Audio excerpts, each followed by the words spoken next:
Uh, Very good morning to all of you.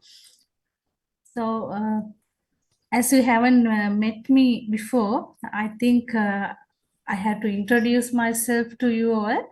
So, you are students of Diploma in Agriculture and Plantation Management, and today you have joined to do the module on post-harvest and food quality management. So, my name is Kamini Ratnayaka, and I'm a senior lecturer attached to the Department of Horticulture and Landscape Gardening in the Faculty of Agriculture and Plantation Management. And my area of expertise is post-harvest technology. So that's why I have been assigned to do this part for you.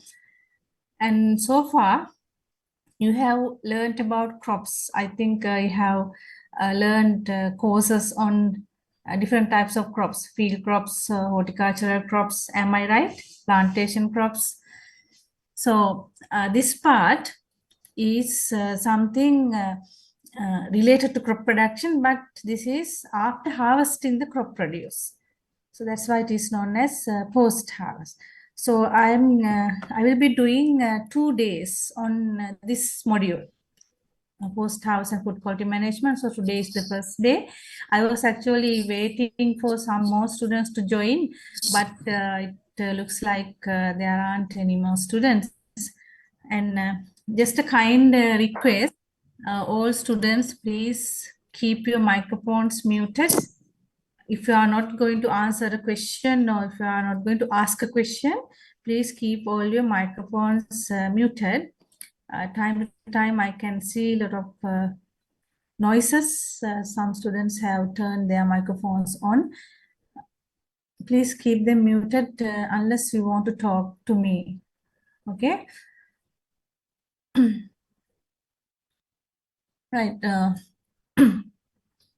I think at the moment there are around 27 students.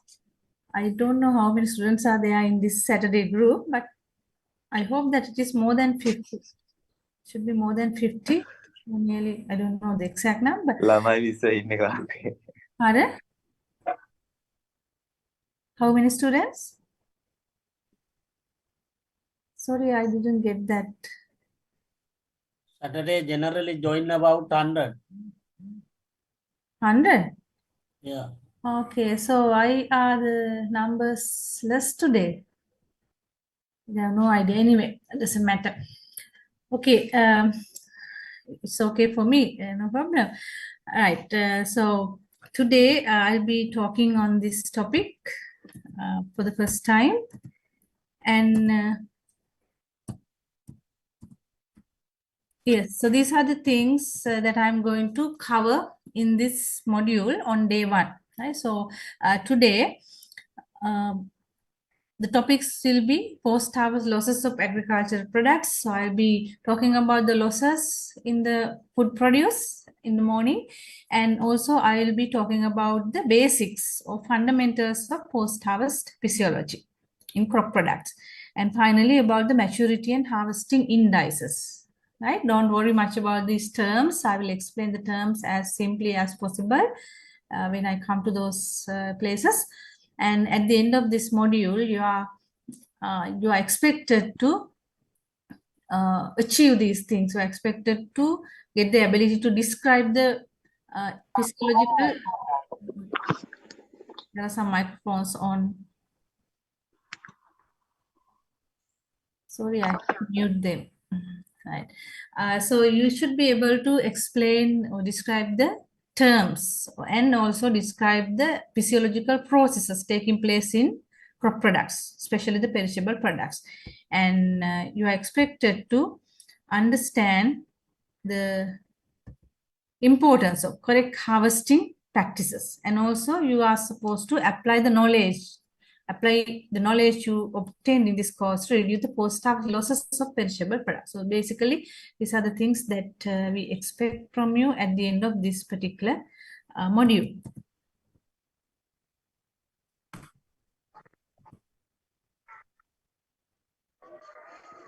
Now, so far you have learned about crop products. crop production, agronomy, and various crop production practices in field crops and horticultural crops, and everything that is done in the crop production process before harvesting are coming under pre-harvest practices, or we call them pre-harvest stage. So you have learned a lot of things about pre-harvest practices, land preparation, cultivation, and various treatments, fertilizer application, pesticide, fungicide, pest and disease problems, everything coming in the pre-harvest stage. In Sinhala, we call pera assonu kale, right? Now, in this module, you will be learning about the things related to post-harvest stage. Post-harvest stage is, in Sinhala, we call it pasu assanu kale. So that means at a point, we are collecting the harvest from the crop products. And when the harvest is taken from the crops, the plants, we have to manage that product in a way which gives the maximum shelf life.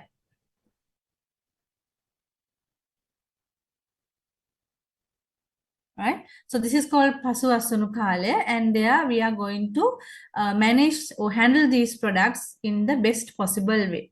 And in this module, you are going to learn about what are the important things related to this post-harvest management of crop produce.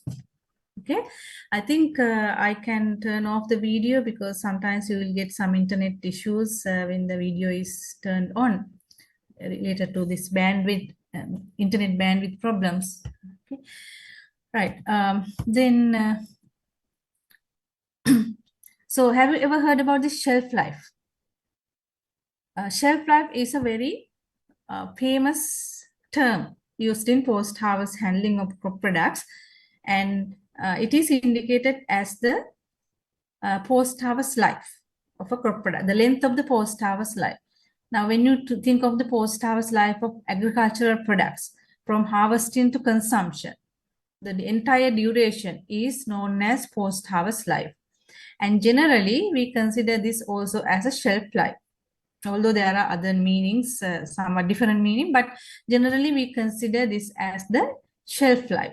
Shelf is in Sinhala we call raaka. අපි රාක්ක කියලා කියන්නේ රාක් එක product එකක් තියලා තියෙන කාලේ තමයි ideally we indicate as shelf life, but usually we use it as the entire post-harvest life, length of the life. We can express it in days, how many days, how many weeks, or how many months. That is the length of the shelf life of a product after harvesting. Okay, and when you think of a range of agricultural commodities, you can observe that some commodities have shorter shelf life and some have longer shelf life.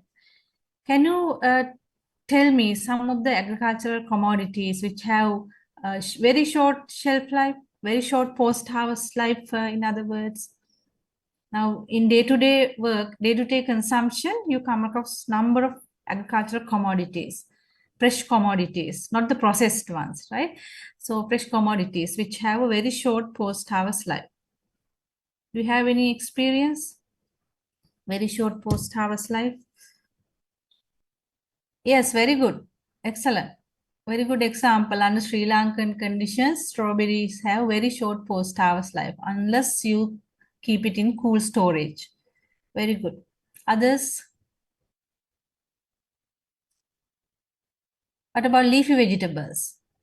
If you purchase gotukola, mukunu, and kankun like leafy vegetables, they go bad very quickly, don't they? So that's because they have very short post-harvest life, maybe 1 day, 2 days maximum sometimes. And if you specially purchase like lettuce, salad lettuce, if you keep it in the open environment, it will wilt quickly. You won't be able to consume it. It has a short shelf life. And flowers, in cut flowers, roses, like carnations, like flowers, we use the term vase life because we are putting them in vases. So that is known as the vase life. It is similar to the shelf life in flowers, right? So if you take a cut roses, and even if you put it in a vase or in water, it also has a relatively shorter vase life or shelf life, maybe a few days. Okay, some fruits, as you mentioned about this strawberry, Then even the grapes-like fruits, they don't have a longer shelf life.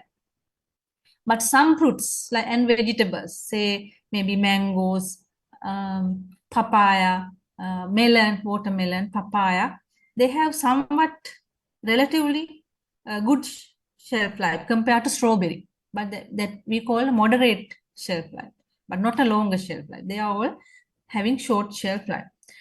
Do you think, do you get, or can you think of any commodities which have a relatively longer shelf life? Longer means we can keep them maybe for about a few weeks or few months even. Few months. Any commodity that we can keep naturally. Avocado. Avocado, it's actually we can't keep it for long. If you keep it on the tree, it will remain on the tree without ripening. But if you harvest it, you can't keep it more than for about 1 or 2 weeks. So here relatively longer means maybe several weeks or several months. What about onions like products? Onions, your attempt is good. I appreciate it. Thank you for the answer. Then when you think of potatoes, arthapal, potatoes, some other yams, alavarg, then grains, grains, and also onions like products. They are actually banana, no, they are perishable products. They have a moderate shelf life. That means not long shelf life. Normally most of the fruits and vegetables have moderate shelf life. Some have very short shelf life, and some have long shelf life. Like the examples I just mentioned: onion, potato, yams. Yes, some have replied in messages like dried fruit. Yes, dried fruits can be kept because we have reduced the water content in dried fruits. So that's good.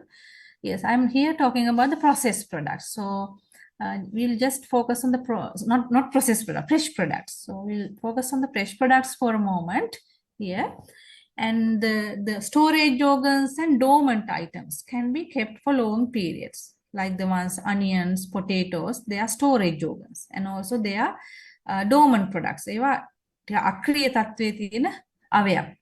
So that we can keep them a longer period. And what factor affect this shelf life mostly? Now, when you proceed with this lecture, you will realize that there are certain environmental factors and other genetic factors affect the length of this shelf life in products, right? So we will see those things with the when you go ahead with this lecture, right? So for the products which have short shelf life, we use a term called perishables. Perishables or perishable commodities is the name given for products having shorter post-harvest life.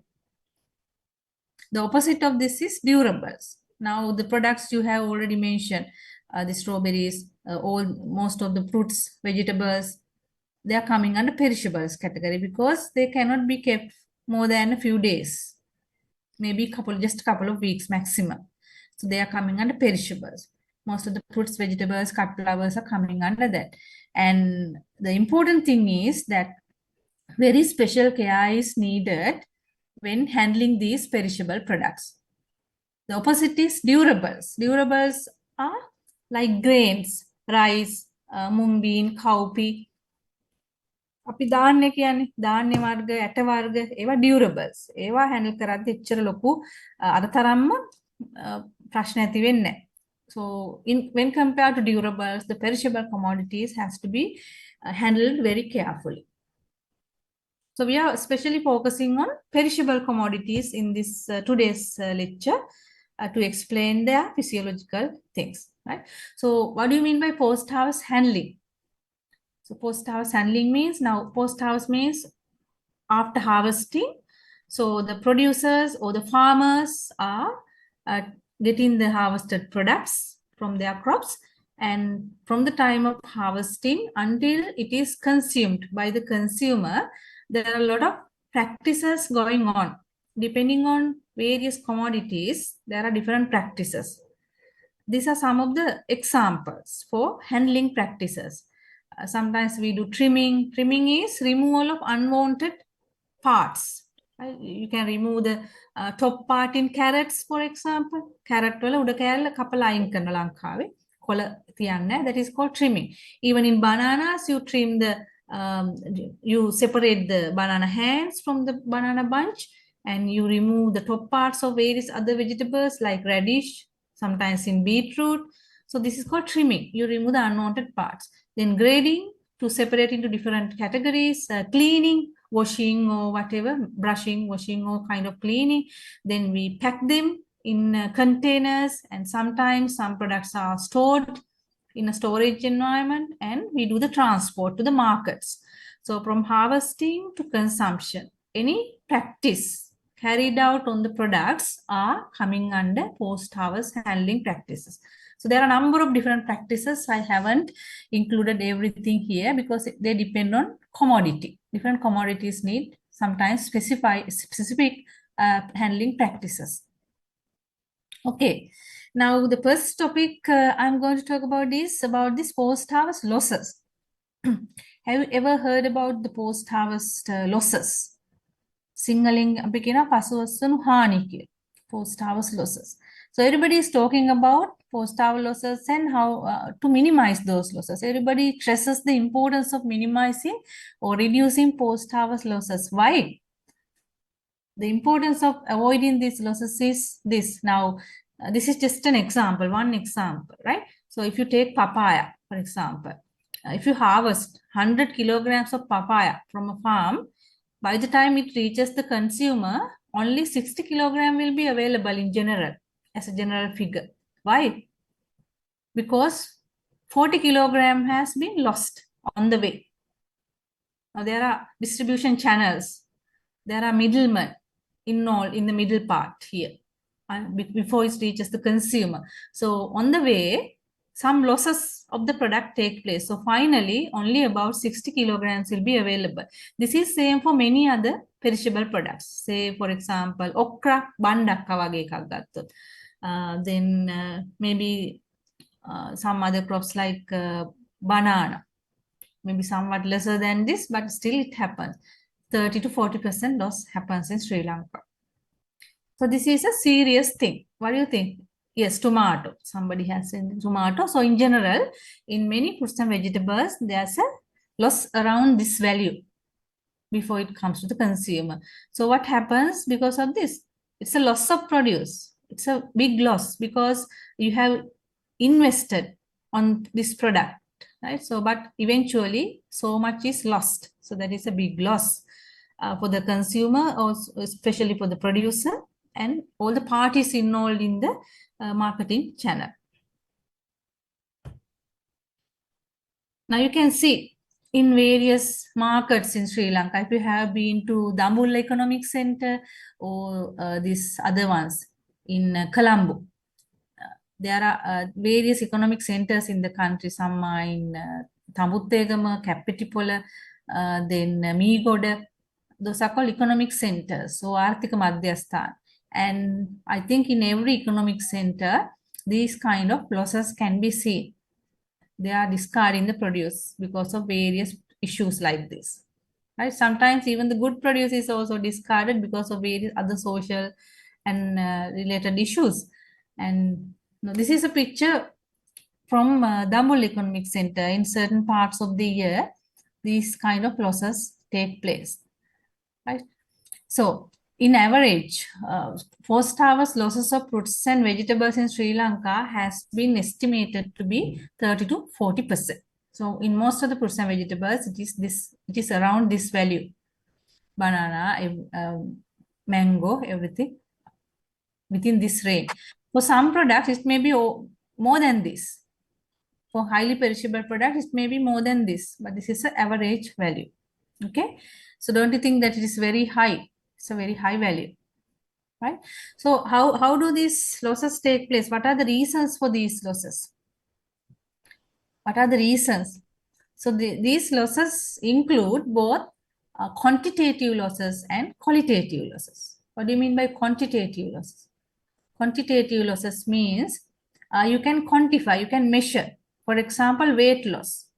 අපේ product එකක බර අඩු වෙන එක අපිට මනින්න පුළුවන්. That's why it's known as a quantitative loss. So how do weight loss take place? Good example is leafy vegetables or fruits or any vegetable. If you keep in the normal environment, in Sri Lanka, you know, we have quite warm temperatures. So if you keep in the normal environment, the products will dry out. After some few days, or maybe in some leafy vegetables, after few hours, it will appear shrivel or wrinkle like this. If an apple is not waxed, it will also appear like this, right? So most of the apples coming to Sri Lanka have a wax coating. That's why they are not shriveling like this. Otherwise, they will shrivel. Bananas, mangoes, or anything, this can happen. So this happens because of the water loss, moisture loss. The water will release, or it will go out to the environment from the cells. Then the cells will shrink. That's why these symptoms appear. So this is one of the reasons for post-harvest losses. And sometimes we lose parts from organs. If it is cut flower, sometimes you will lose the petals like this. You can lose the entire flower. Sometimes pieces of the products can get lost due to various damages like that. And one of the major reasons is post-harvest diseases like this. Diseases and disorders. Disorders are other problems which are not coming under diseases. So this is a big problem, and this causes so much post-harvest loss in fruits and vegetables. And mechanical damages.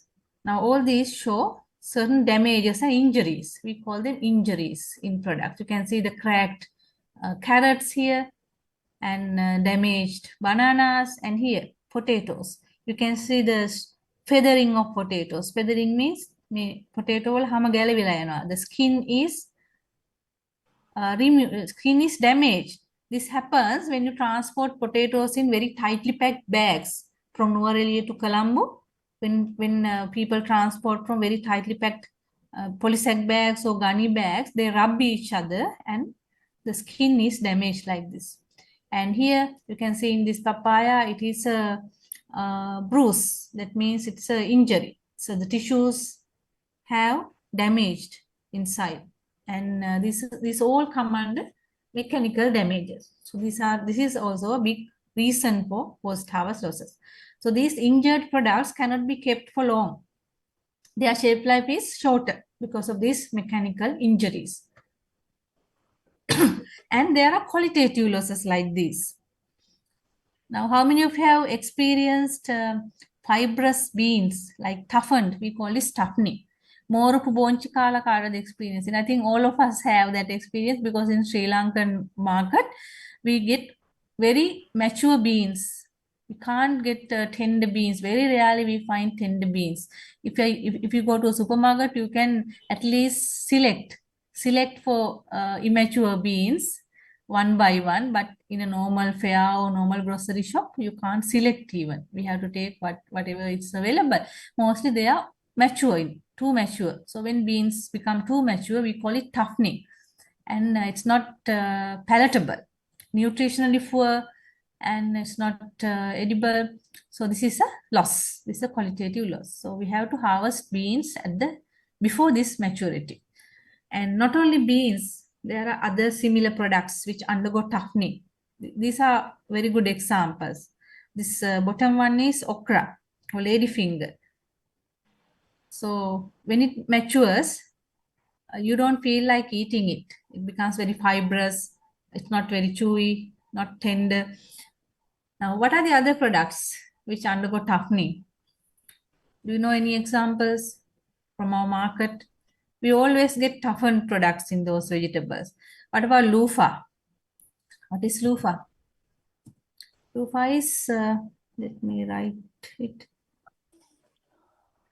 Do you know what loofah is?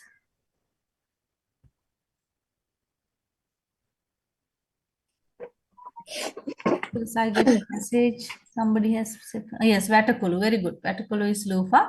So there also, this toughening is a problem. Right? So toughening takes place in loofah, various other products, especially this bean and okra. That problem is serious. I hope you have that experience. So what happens here is in toughening, um, the fibers become very hard. There are some chemicals deposited on the fibers. The chemicals like lignin, then it will become very hard. So it won't be very palatable after that. What are the other losses? Now, this is another post-harvest loss, yellowing. So in what products yellowing takes place? In leafy vegetables. So you may have plenty of experience in these products in leafy vegetables. Sorry, I have to mute some microphones of students. Yes. Okay. Now you can see after you brought it home, if you keep it just a couple of days, you can see yellowing of leeks. Even in the refrigerator, this happens. And Cancun-like products also, it is very common. So this yellowing is a yellowing is also a post-harvest loss. So this is especially important in green color leafy vegetables. And what is this? This is called sprouting. You can see new plants coming out from these dormant structures. These are storage organs or vegetative propagation structures, and they are supposed to produce new sprouts when you plant it in the field. But if sprouting happens in the storage environment, while you are storing potatoes or onions, if sprouting takes place, it's a loss. It's a post-harvest loss. අපි පැල කරන්න කලින් ඒ කියන්නේ පැල කරන්න ගන්න නැතුව consumption එකට තියෙනවා storage එකේදී මෙහෙම වෙනවා නම් ඒක loss එක. Even in your homes, in your kitchens, this can happen. If you provide moist, warm environments, this can happen. So this will change their original flavors and textures.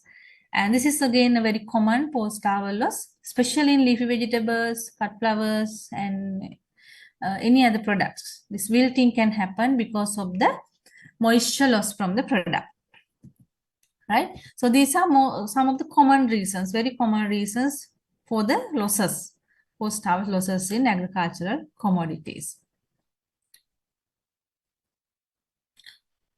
Now, do you have any idea about the local distribution channels of fruits and vegetables? Hope you have done any subject on marketing of agricultural products or some economic subjects. At least the basics I think you have learned. And here in fruits and vegetable distribution channels, typically or in our traditional channels, we have the producer or the grower or the farmer, and then we have this wholesaler, and we have a retailer or silverwelinda, and finally we have this consumer or paribogika. So this is the traditional channel. There are deviations of this channel in certain occasions, but this is mostly happening within the country. So in every step, losses take place. So that's so in every step the losses take place, and losses are very high at these wholesale and retailer levels. So these two middle levels, they encounter two very high post-harvest losses. We'll see how it happens later. Okay. Now, these are the possible distribution channels for fruits and vegetables. So let's say perishables in Sri Lanka. Sometimes it can directly go from producer to consumer. Do you know any examples? Have you ever been to a place called Good Market in Colombo? In certain days of the week, you have a thing called Good Market, where some producers bring their products to the Good Market fair and they sell the product themselves without the involvement of any middleman. So that is directly from producer to consumer. And there are various occasions where the direct producer is delivering their products to the consumer. And in this chain, the losses are minimum because minimum handling is there. So losses are minimum. And sometimes there's an additional step from producer to the wholesaler to the consumer. So this is also somewhat less losses, associated with somewhat less losses because it is also shorter distribution channel. Only the wholesale is engaged, not retailer. So the distribution channel is somewhat shorter. But in our traditional channel, we have wholesaler, retailer, both in the middle. And as a result, the losses are also high. So when you have a shorter distribution channel, you will have lesser post-harvest losses. But higher the number of parties involved in handling the product, higher the post-harvest losses. So when you have longer distribution channels like this with number of parties involved, then there will be higher post-harvest losses compared to this first channel. Okay. Similarly, we can say about the distance also. When you transport to large distance within a, especially in our country, especially in Sri Lankan situation, when you transport products to long distances, suppose you are transporting from Nuwara to Colombo, it's a long distance. Now, of course, there are at least good roads. Most of the time we have better roads. At a time we didn't have proper road facilities also to transport. And the most important thing is we are transporting in poor packaging and poor transport vehicles. Sometimes it's like this. We call it poor logistics. So this picture is from India, but Sri Lanka's situation is not different than this, either similar or worse than this. And we have employed poor logistics, especially the transport vehicles and transport conditions and packaging. So I will show you some of the examples very soon. And because of these poor logistics, it has contributed a lot to occur post-harvest losses. You can see what's wrong with this picture. Now we can see how compressed the product is, and also these bananas on the top, they are exposed to sun. What's wrong with exposure to sun? You will learn with this lecture series, right? So they are exposed to sun during harvest, during transport, and here in the bags, a lot of products are packaged in these kind of bags, and inside also tightly packed. Now this is in Sri Lanka. So the bananas have been packed into a three-wheeler. And this was taken at Dambulla Economic Center. And it's true that people sometimes don't have the right vehicle. So they are compelled to pack it like this in a very compressed manner. When you pack it like in this manner, the product is undergoing very high pressure. And you will not see the damage at this stage because it is not ripe. They are still in green color. They are very firm, very hard at this stage. So you won't see the damage. But when as a consumer, when you go to buy bananas from the retail market, you can see the damaged places. Some are very soft areas, some have soft areas, some have damaged areas. So that's the result of this technology, result of this poor technology. Okay. So although you don't see the damage at this stage, later in the marketing channel, you will see the damage. That's the dangerous thing about this, because at this stage, you won't see the damage. The damage is visible only in the later part of the marketing channel. What about developed countries? Don't they have post-harvest losses? They do. But their losses have been largely minimized. So as a range, if I give it as a range in developed countries, they give a range like 5 to 25% losses. Whereas in Sri Lanka, we give it 30 to 40% loss. So here, for some product, it may be very low, maybe 2% or 5%. For some product, it may be somewhat high, like 25%. And in USA, they claim that they have been able to reduce post-harvest losses somewhere between 2 to 23%. So what are the strategies they have taken to minimize losses like this? How? Do you know how they have minimized the losses? There are a lot of reasons, right? There are a lot of reasons, because the minimizing post-harvest losses should start from the pre-harvest stage itself, not only the post-harvest stage. So they have a very good pre-harvest management, crop management, but I am not going to talk about the pre-harvest crop management here because that's not relevant to me in this module. Therefore, I will talk only about the post-harvest practices. So if I compare their post-harvest practices and our post-harvest practices, what are their better practices? Now, what do you see here? This is just one strategy. They use cool trucks. Now, this is a cool truck, right?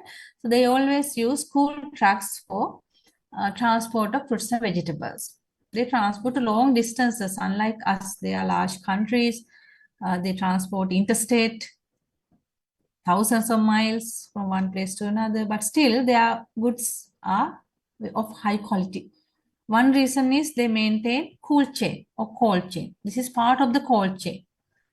They do handling, they do storage in cold condition, and also they do transport in cool conditions. So that is one of the major things, in addition to good packaging and good handling practices. Okay, so they employ better logistics compared to what we do in our countries. And as a result, their losses are very low. What about our supermarket channels in Sri Lanka? Is there anyone who has experience working in supermarket channels here? We have increased the number of students by now. There are around 50 students. It's sad that we haven't seen each other, right? So we don't have physical classes. So I have no idea about the students here. Hope that at least there are few students who are working in the industry, agriculture and food industry, maybe. So now supermarket channels. There are a number of supermarket channels in the country at the moment. What do you think of their losses? Is it satisfactory or not? Their losses of fruits and vegetables, supermarket channel. Actually, they have achieved good levels. I mean, this supermarket channel people say that they have been able to reduce their post-harvest losses to below 10%. Some people say it's about 7 or 8% loss. So they have minimized their losses. How? They also employ cold chain, cool trucks for distribution into their centers. And also inside the centers, they keep cool temperatures, low temperatures, relatively low temperature with the air conditioners and humidifiers. And what about this packaging and other things? They transport in good packages like plastic crates, plastic baskets to minimize damages. So because of employing better logistics, our supermarket channel has been able to minimize their post-harvest losses. So if anybody is having some experience in supermarket channel, they must be aware of this, right? So that is the overall picture of post-harvest losses in our country. When compared to those rich countries, we still have a long way to go to minimize our losses to lower levels, right? So do you think that it is important to prevent post-harvest losses or just ignore it? I think it is important to prevent post-harvest losses. Why? Because of these major reasons, right? So the world population is growing, and it has been estimated that there will be about 9 to 10 billion people in 2050, and they need more food. So the food requirement in the world is increasing. Post-harvest losses means we are wasting the food that some people need. There are people who are starving even in our country and even in other countries. They need food, but on the other hand, some food is wasted, right? So in USA, they have claimed that about 1/3 of the produce is wasted. Yeah. So therefore, we need to minimize losses because we need more food supply, right? We need more food supply.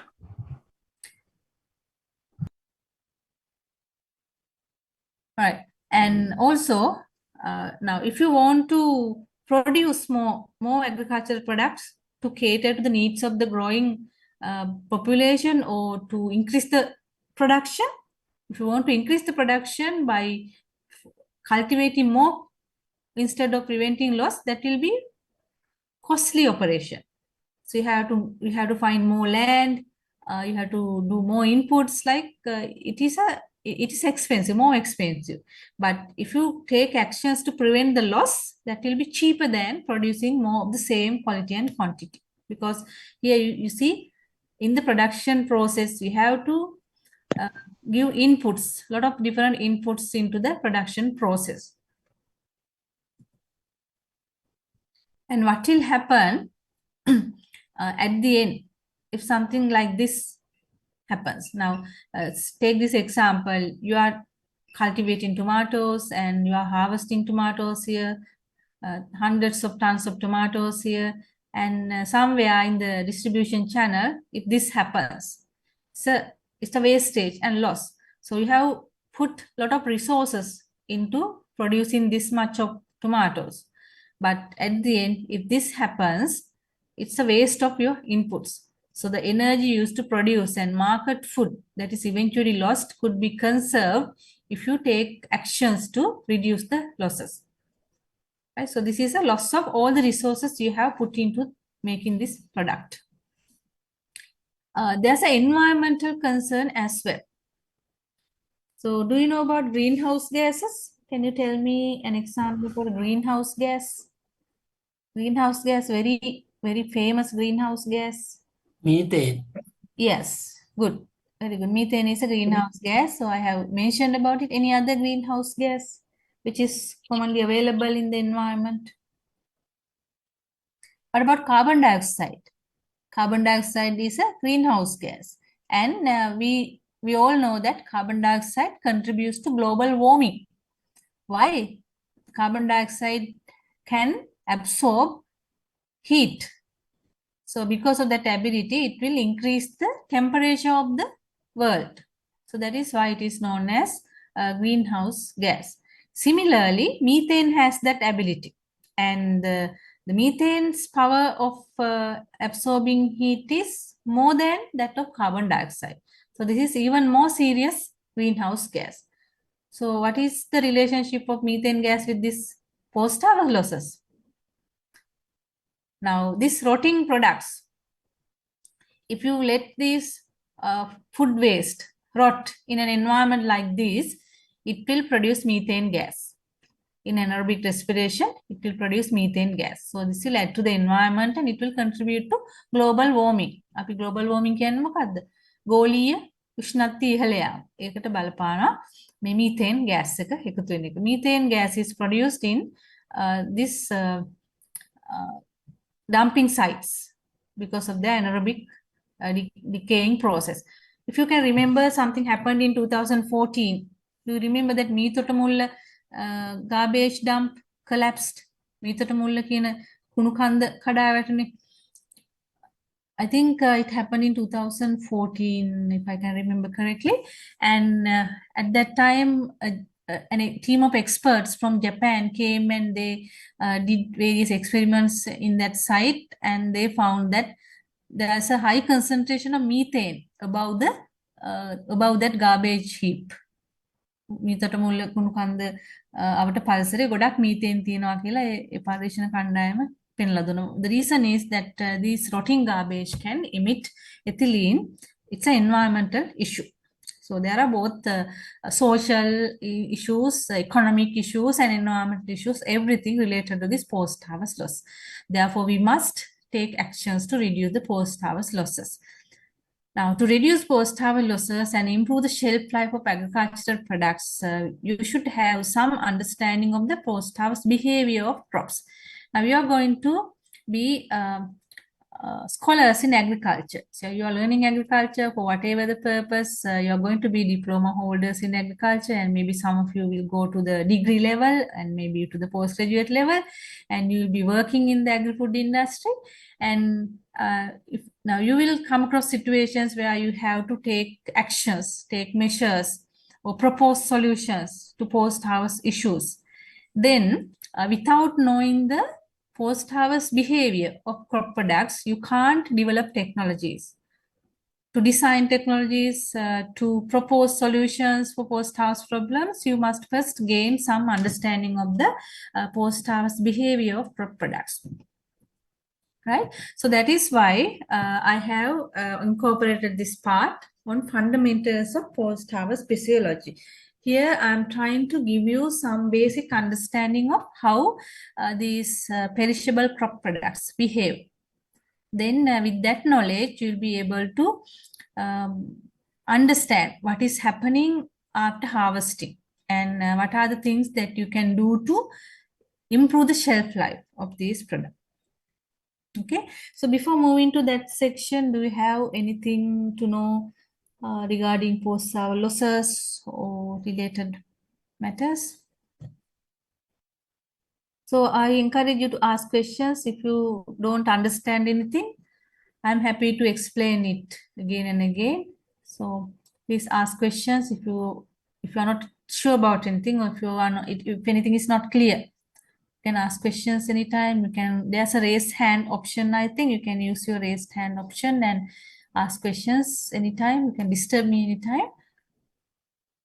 And that's a good thing. Asking questions and learning is a good thing. Okay. Right. Now, if you don't have questions from post-harvest losses section, now I think all of you understand that we should reduce post-harvest losses in the country as a whole.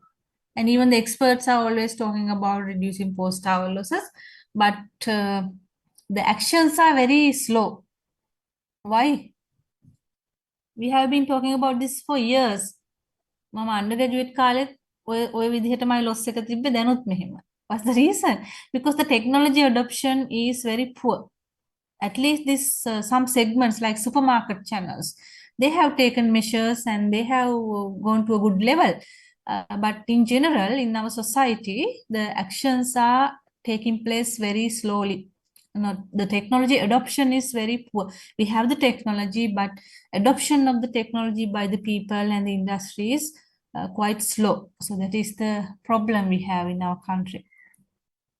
Right, so we look at some of the basics of post-harvest physiology in these perishable products. The things you should know about these. Now, don't worry if you have not done science. Right, I think some of the students may not have done A-level science. So don't worry much about that. I'm trying to explain as simply as possible. If you don't understand anything, you can ask again.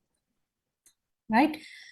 Right, so we will see what are the common characteristics of these perishable products. And because of these reasons, they need more care. So think of fruits and vegetables, apples, bananas, mangoes, so any a vegetable.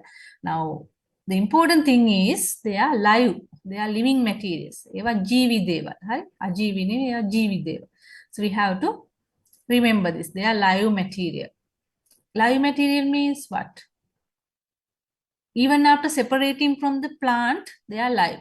අපි ගහකින් කඩලා ගත්තට පස්සෙත් ඒක live, right? Not only just when it is with the plant, but even after you separated it from the mother plant, still it is live. Harvested fruits and vegetables are live material. So that means they need energy to survive. Like us, we need energy to survive. And similarly, these fruits and vegetables also need energy to survive. How do they get energy? From the stored food. ඒ වගේ ඇතුලේ ගබඩා වෙලා තියෙන ආහාර වලින් තමයි energy ගන්න. All these commodities have some amount of stored food. Some have very large quantities of stored food, like potatoes. They have large quantity of stored food, so they can live longer. But some fruits and vegetables have limited quantities of stored food. So all the stored food will be used by the commodity, right? And to get energy, they have to carry out this respiration. Respiration is done by people and animals. Now we do respiration. What do? We take oxygen. We do respiration and we take oxygen into our body, and using that oxygen, we do this cellular respiration. That means oxygen is taken into our blood and it is carried, and there are certain activities going on in our body to make energy for our survival and for various activities. Similarly, in these live plant products, they need oxygen. They take oxygen, as you can see in this diagram, they take oxygen in and they release carbon dioxide. So this is swasana or respiration, like us. Oxygen aragena carbon dioxide pitta karana. So this oxygen will be used for the cellular respiration inside the cells in these products. So that is one of the basic things happening in live product. Then there are a lot of metabolic activities, metabolic reactions taking place inside the product. One thing is this synthesis activity, synthesis of pigments, colors. Now you know the harvested products can change color. For example, if a banana is green color at harvesting, it will slowly change into yellow color. right? So this color change, color development needs energy. So it includes or it involves development of different colors, different pigments. That's just one example. And then development of different flavor compounds. You know, when a fruit is ripening, their taste is different. Ripe fruits has different taste, different aromas. පළතුරු ගෙඩියක් ඉදෙනකොට සුවඳ එනවා, වෙනත් රසවල් එනවා. ඒ ගොඩක් metabolic activities are involved in that. So those activities also need energy and they take place inside the product. So we call them parivurtiya pratikriya. Don't consider much about the correct spelling in Sinhala language because I use this Google translator for this purpose and sometimes it doesn't give the perfect word. I just got to give the meaning, just get the meaning only, not looking at the correct letters. Now respiration takes place, metabolic reactions take place, then transpiration. Transpiration is අපි සිංහලෙන් නම් කියනවා උත්ස්වේදනය එහෙම නැත්නම් ජලය පිටවීම. So transpiration takes place. That's why I showed you in an earlier photograph shriveling or wrinkling because of removal of water. And in this respiration process also water is produced as a byproduct. So some amount of water is released from the product.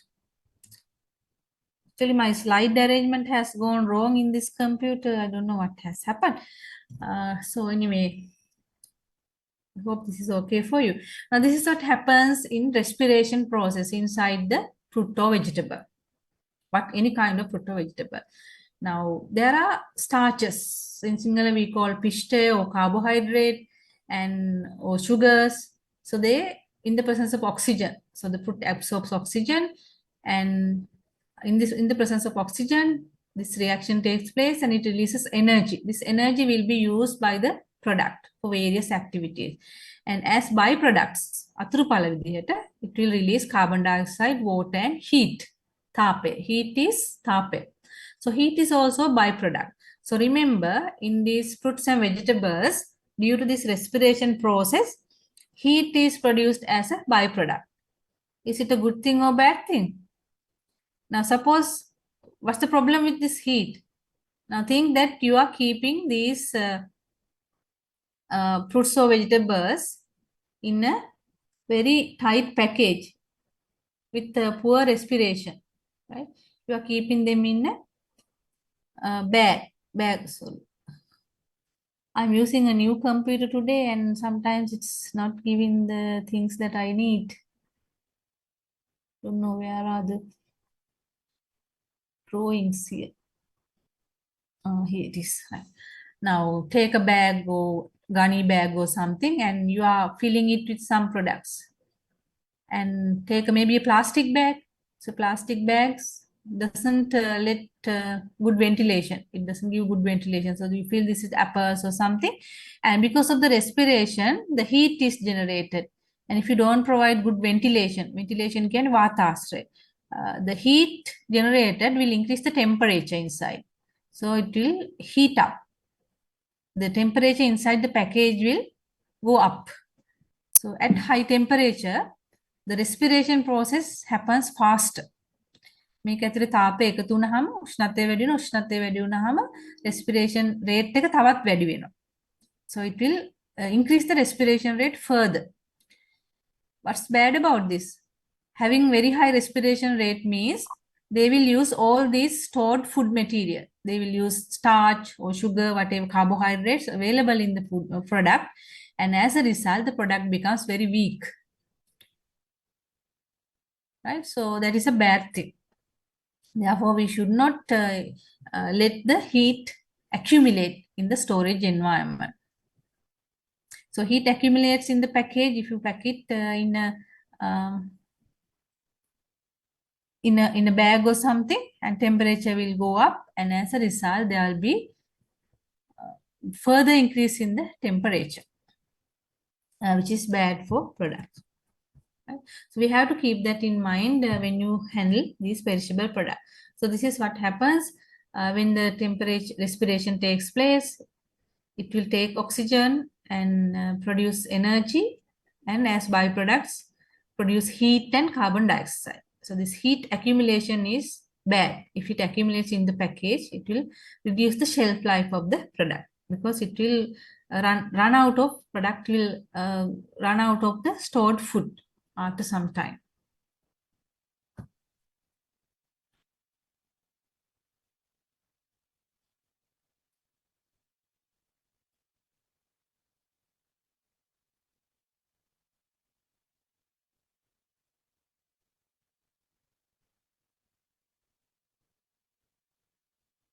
Right. Now, the important thing related to this is that this respiration rate of products has a big relationship with the shelf life, with their shelf life. Right? So because of that, we can divide products like a product with high respiration rate, moderate respiration rate, and low respiration rate. Now, according to my very early example that I took at the beginning, you already know some products with low respiration rate, especially roots and tubers. What are the examples for root and tubers? Like potato, onion, like products, yams. So they have low respiration rate. As a result, their shelf life is also longer. Now, tell me about products having very high respiration rate. On the other hand, because of that, they have short shelf life. Yes, you told about strawberry example at the beginning. Very good. Strawberry example. Then some leafy vegetables like lettuce, salad. What else? There are certain products which have very high respiration rate, especially if the product is a young growing organ, like small flowers, inflorescences, buds. If those are the product, then their respiration rate will be very high. For example, broccoli. Do you know what broccoli is? Broccoli is a vegetable. Leafy vegetable, not leafy, it's a vegetable, upcountry vegetable. I'll show you a picture later if you don't know. And it has small florets, small flowers. That as a result, their respiration rate is very high. Leafy vegetables, you can give plenty of examples here, right? So what are the commodities having moderate respiration rate? You can think of moderate respiration rates. Commodities like most of the fruits and vegetables, like let's say mango, banana, papaya, like products, avocado, passion fruit. So most of them are coming under moderate respiration rate. And in this category, you can even add some vegetables. Can you think of any vegetables having this low respiration rate, relatively low respiration rate? What about vegetables like pumpkin? Their shelf life is longer compared to these carrot, beans, or okra.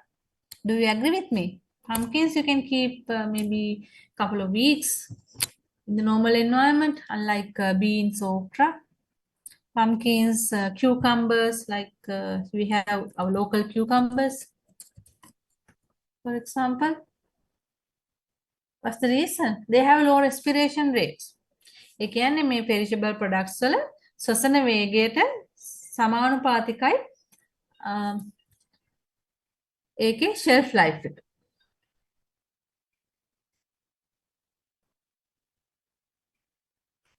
Right? So you have to keep that in mind. Do you have questions related to this? Is it clear to everyone?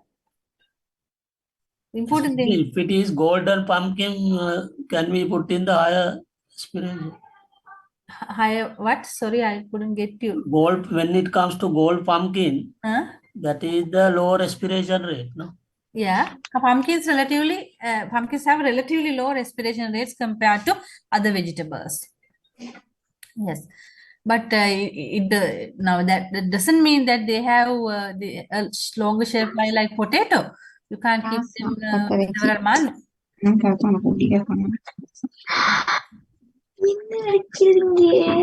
Sorry, I had to mute some microphones. Right, so you can find more examples for this chart and fill it up, right? So I think you got the idea that this respiration rate has a important relationship with the shelf life of the product, right? There are some tables prepared based on their respiration rate. So I will show you some of these examples here. These products have very high respiration rates.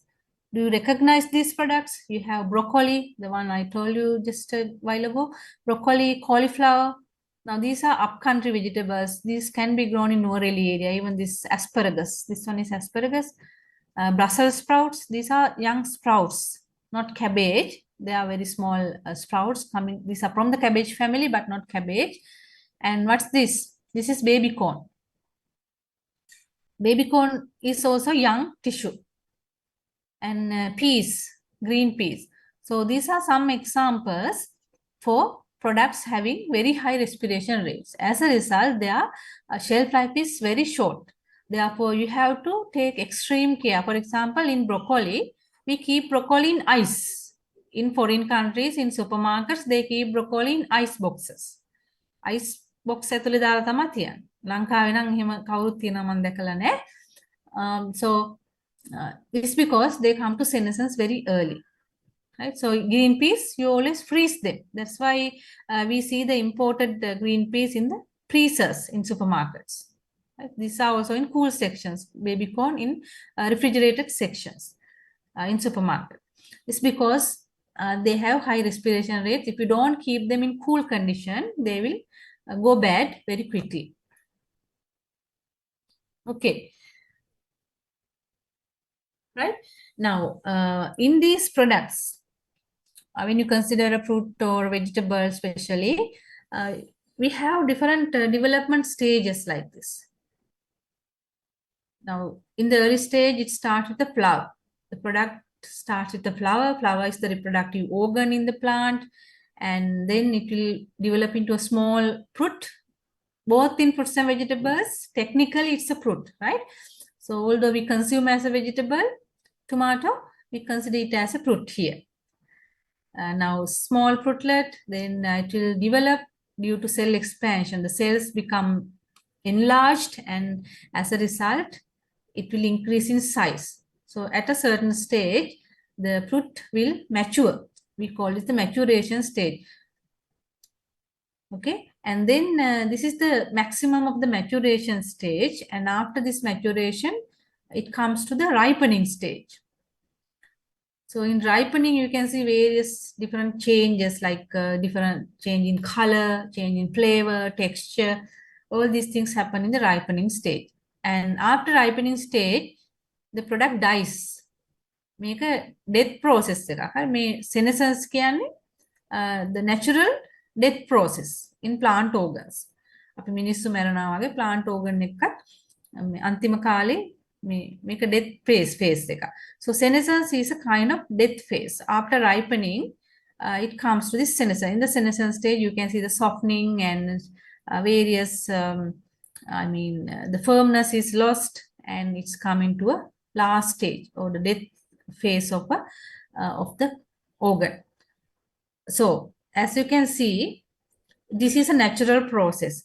So we cannot keep the shelf life forever.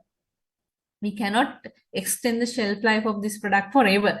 What we are trying to do is we are trying to maintain its shelf life for a maximum duration. In the case of tomatoes, for example, because in this particular example, we took tomato, we want to keep that product in this stage forever. Well, not forever, for maximum period. We can't keep forever, for maximum period. So that is our objective in post-harvest handling. Yeah. So I just mentioned about this senescence, this death stage. So senescence happens to every agricultural commodity. For example, this is broccoli. And in the senescence of broccoli, it loses this green color. These are small flowers. Right? These flower buds will become yellow color like this. it will lose their green color and it becomes yellow. Then consumers will not buy it because these are senescent. So to prevent or to delay this senescence, we cannot 100% stop this. We can delay this only. So when we want to delay this, you have to keep it at 0 degree centigrade. Then it will delay this yellow color development or senescence. So that is one of the things we can do with this broccoli. So best technology will be to keep it at 0 degree centigrade. There are other technologies that we can combine with it. Okay. Right, so that is about respiration. So hope that you got some idea about the respiration of these perishable products, which is a common thing for all perishable. Then there's another common thing for all the fruits and vegetables or perishables, which is transpiration or moisture loss. The most significant symptom of moisture loss is shriveling or wrinkling. Rally වැටෙන එක, වේලෙන එක තමයි main symptom. Okay, so now to release water, for the water to go out from this product, there are various factors affecting the process. So what determines the transpiration or water loss of the product? Now, if you keep, for example, if you keep this apple, suppose that this apple is not waxed, normal apple or mango, whatever. If you keep this in the environment these days, now these days, you know, there are more humidity in the environment. Humid environment, not very dry. මේ දවස්වල අපේ environment එක ටිකක් humid.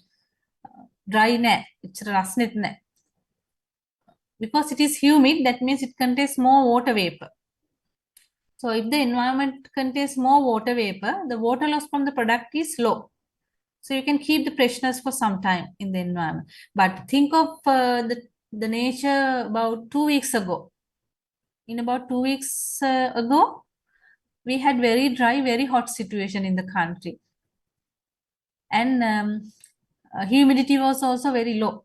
So if you keep the products in low humid environment, the water loss will be very fast.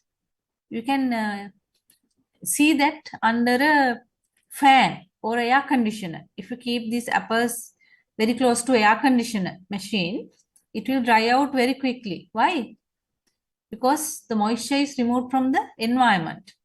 The environment is dry. Air condition කරපු environment එක moisture අයින් කරනවානේ. එතකොට වාතයේ තියෙන moisture ප්‍රමාණය හරි අඩුයි. humidity අඩුයි.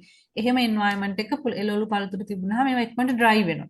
මොකද environment එක dry වුණාම වතුර ඉක්මනට පිට වෙනවා. So that is an environmental factor. There are some commodity factors as well.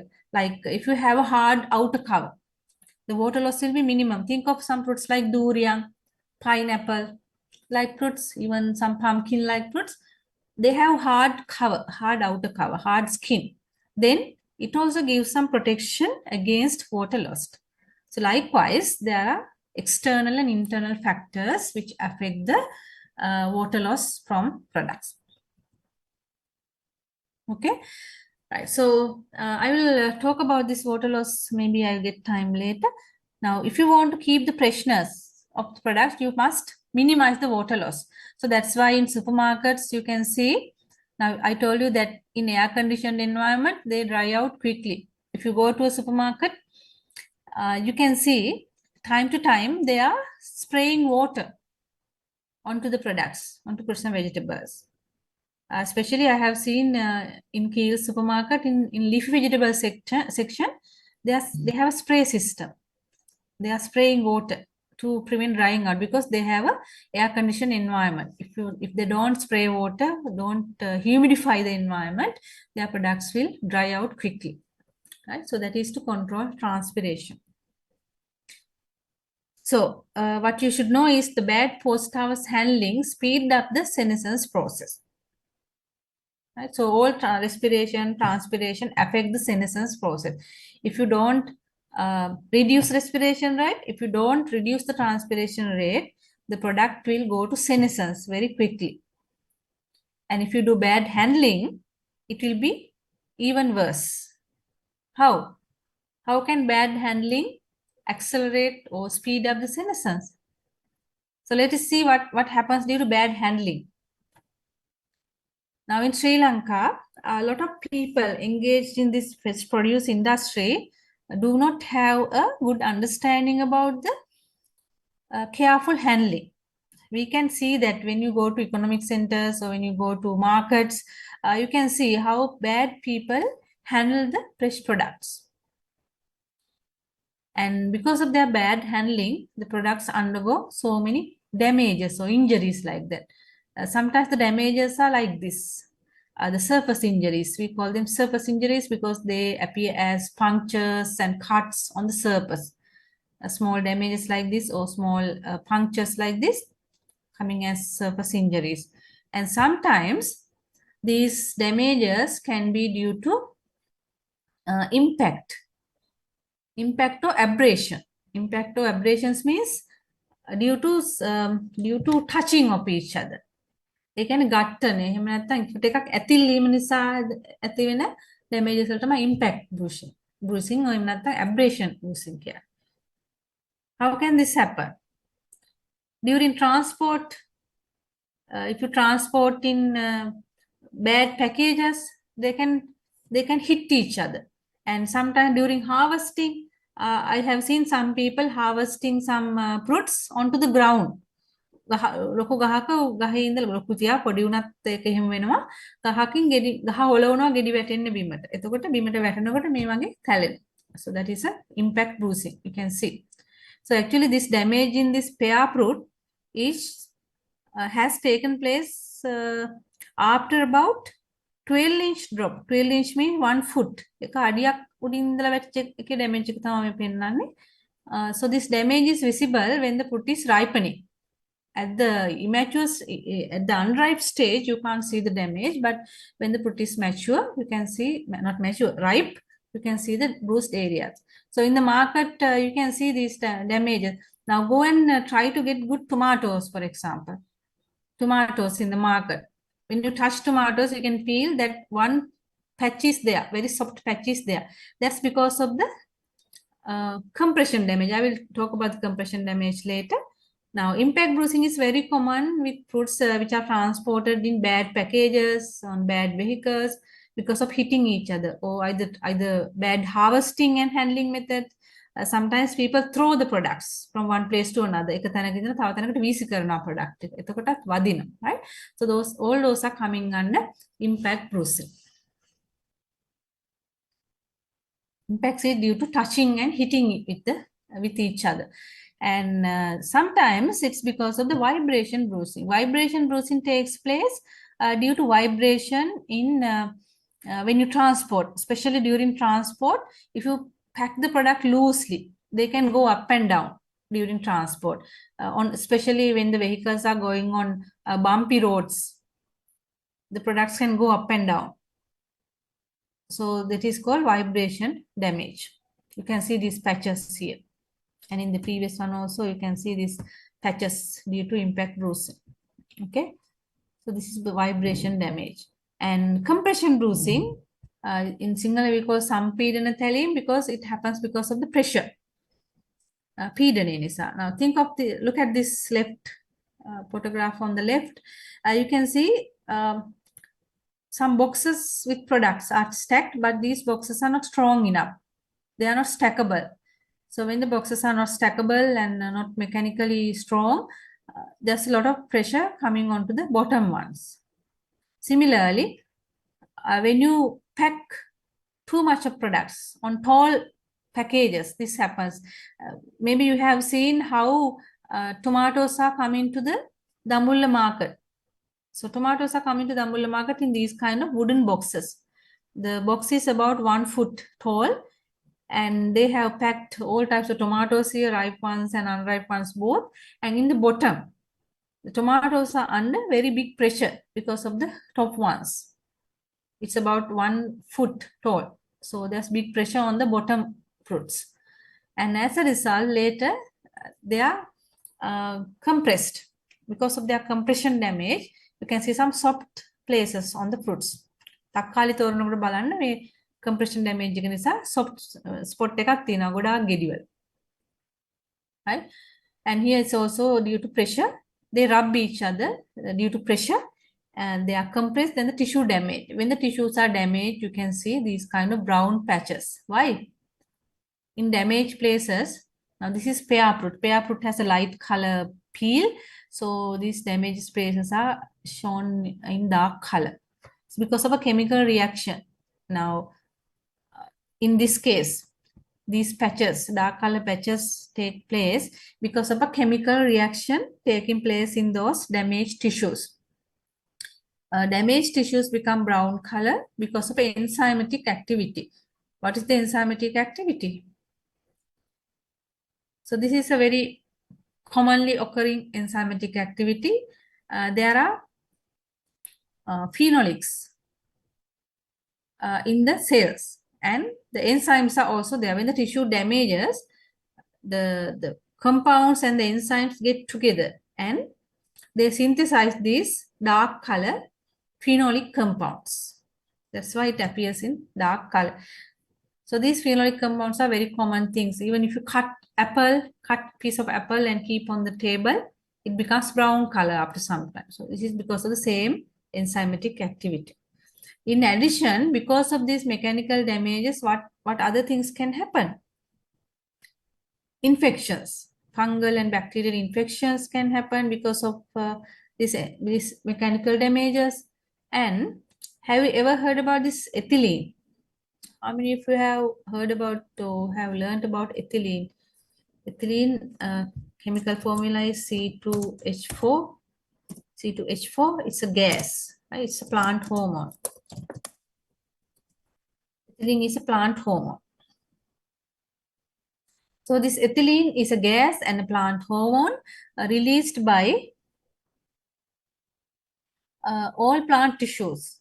So ethylene is released by fruits, vegetables, leaves, any plant tissue. And is it a good thing or bad thing? When you want to get a fruit ripe, then ethylene is beneficial. It needs ethylene to start ripening.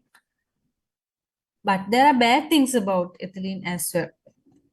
If ethylene is given, if ethylene is available, it will speed up the ripening process, speed up the senescence process, and also speed up some other undesirable chemical processes. Right? Ethylene කියන දේ එක වැඩි වෙනකොට ඒක නිපද වෙනකොට මේ senescence ඉක්මන් වෙනවා. The important thing here related to mechanical damage is if any tissue is damaged, it will produce more ethylene. It produces more ethylene than the intact tissue. So it will speed up the ripening. So that's why if you keep a damaged tomato and undamaged tomato in the same place, the damaged tomato will ripe quicker. It's because due to the damage, in damaged tissues, more ethylene will be produced. So this ethylene hormone will speed up the ripening process. Okay, so you should not pack damaged fruits or vegetables and good ones together. You should remove the damaged ones before you pack the good ones. It's because the damaged ones will produce more ethylene. It will speed up the ripening of all fruits. Okay, so those are some of the practical things that we have to consider with this knowledge.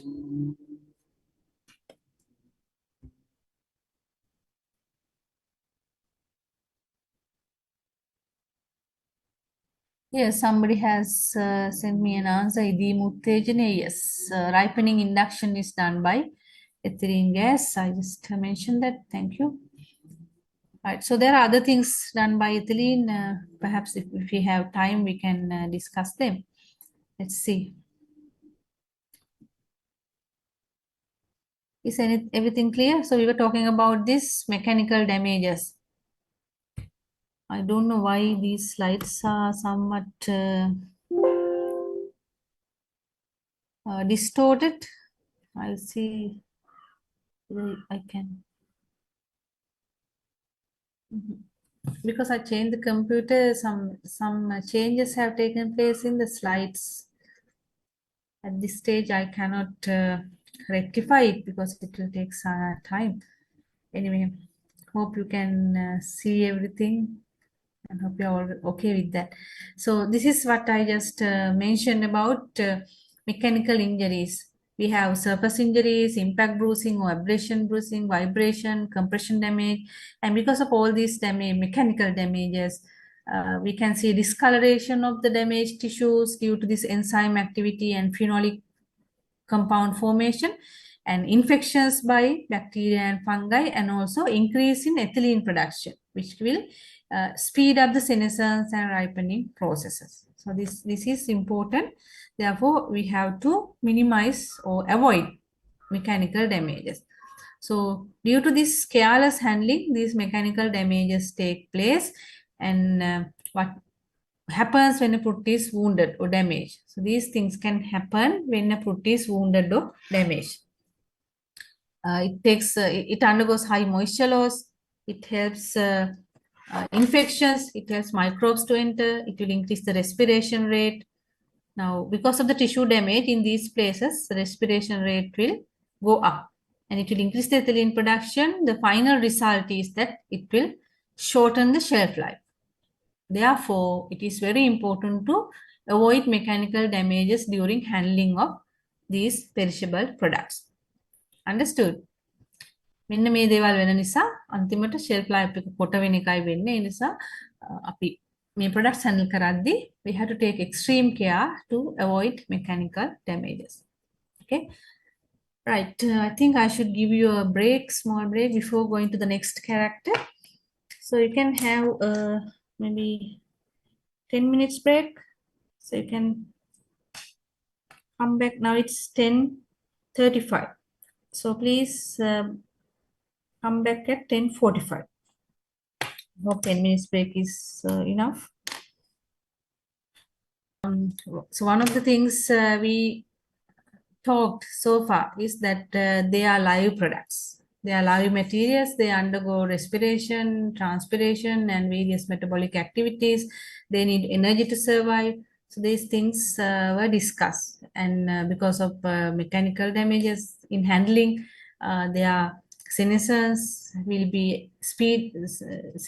is speeding up, and as a result, they will have a shorter post-harvest life or shelf life due to bad handling. Second common thing related to perishable products is that they change continuously after harvesting. This is also something related with their live nature. Because of these live products, they even after harvesting, they continue to change. For example, now this is pineapple. If you want to send pineapple by sea freight, it will take about 2 weeks. So you do not pack them horizontally like this. What will happen if you pack them horizontally? If it is for long distance transport taking several days, this crown region, this pineapple crown will curve up. It will grow up like that, right? And similarly, it will happen to these asparagus sprouts as well, asparagus shoots. If you pack them horizontally, they'll be curving up of this growth points because they are continuously growing. So asparagus is always packed upright, vertically, not horizontally. Otherwise, it will curve up. These growing points will curve up. So that means they are continuously changing. That is some elongation. And here, fruits are ripening after harvesting. Leafy vegetables will also change, like they can become yellow. Leaves can become yellow with time. And some vegetables will undergo toughening. So these are changes which can happen after harvesting. They continuously change. So that is also common character in perishables. Another common character in perishables is they have a very high water content.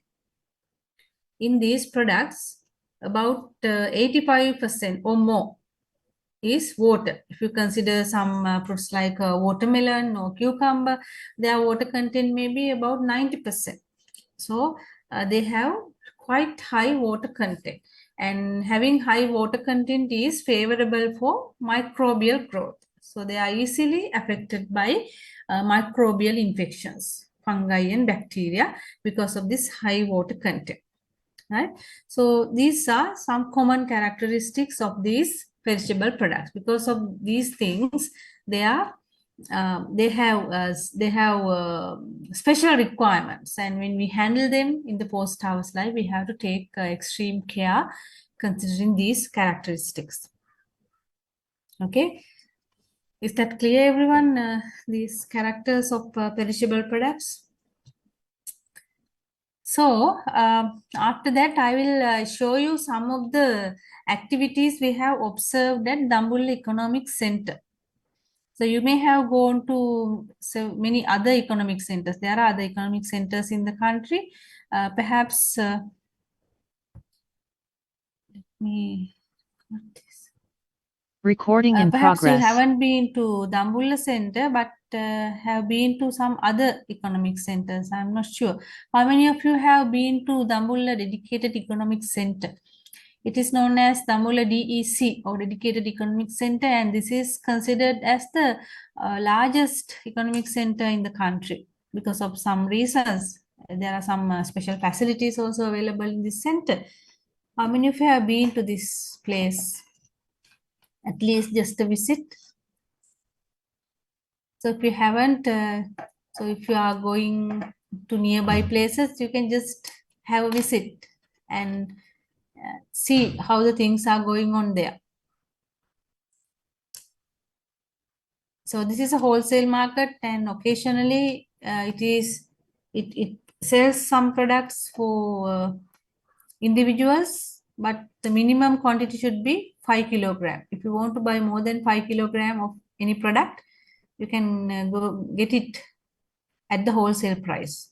So usually a lot of wholesalers and vendors come to purchase products, and the farmers or the producers are bringing their products to here, and these shop owners in the economic center facilitate the two parties. They facilitate the producers and the buyers to do their transaction, and this is just a facilitating role, and they get a commission for that work.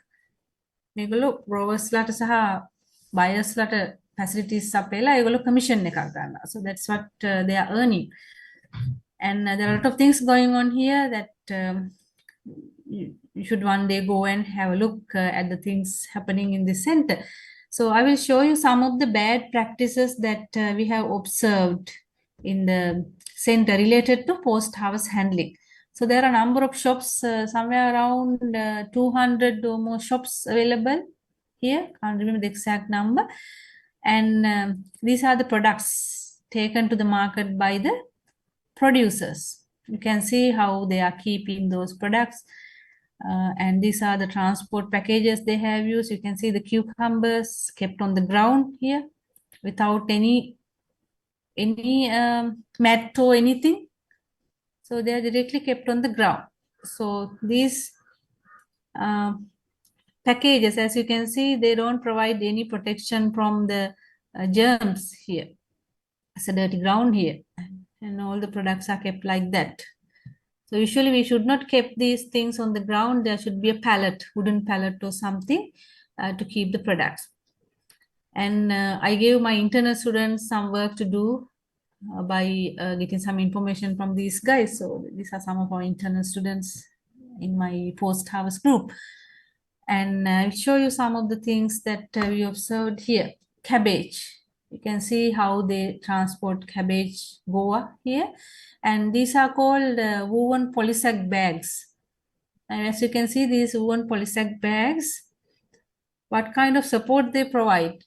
They can make the handling easier because they unitize the product. But what about the protection they provide?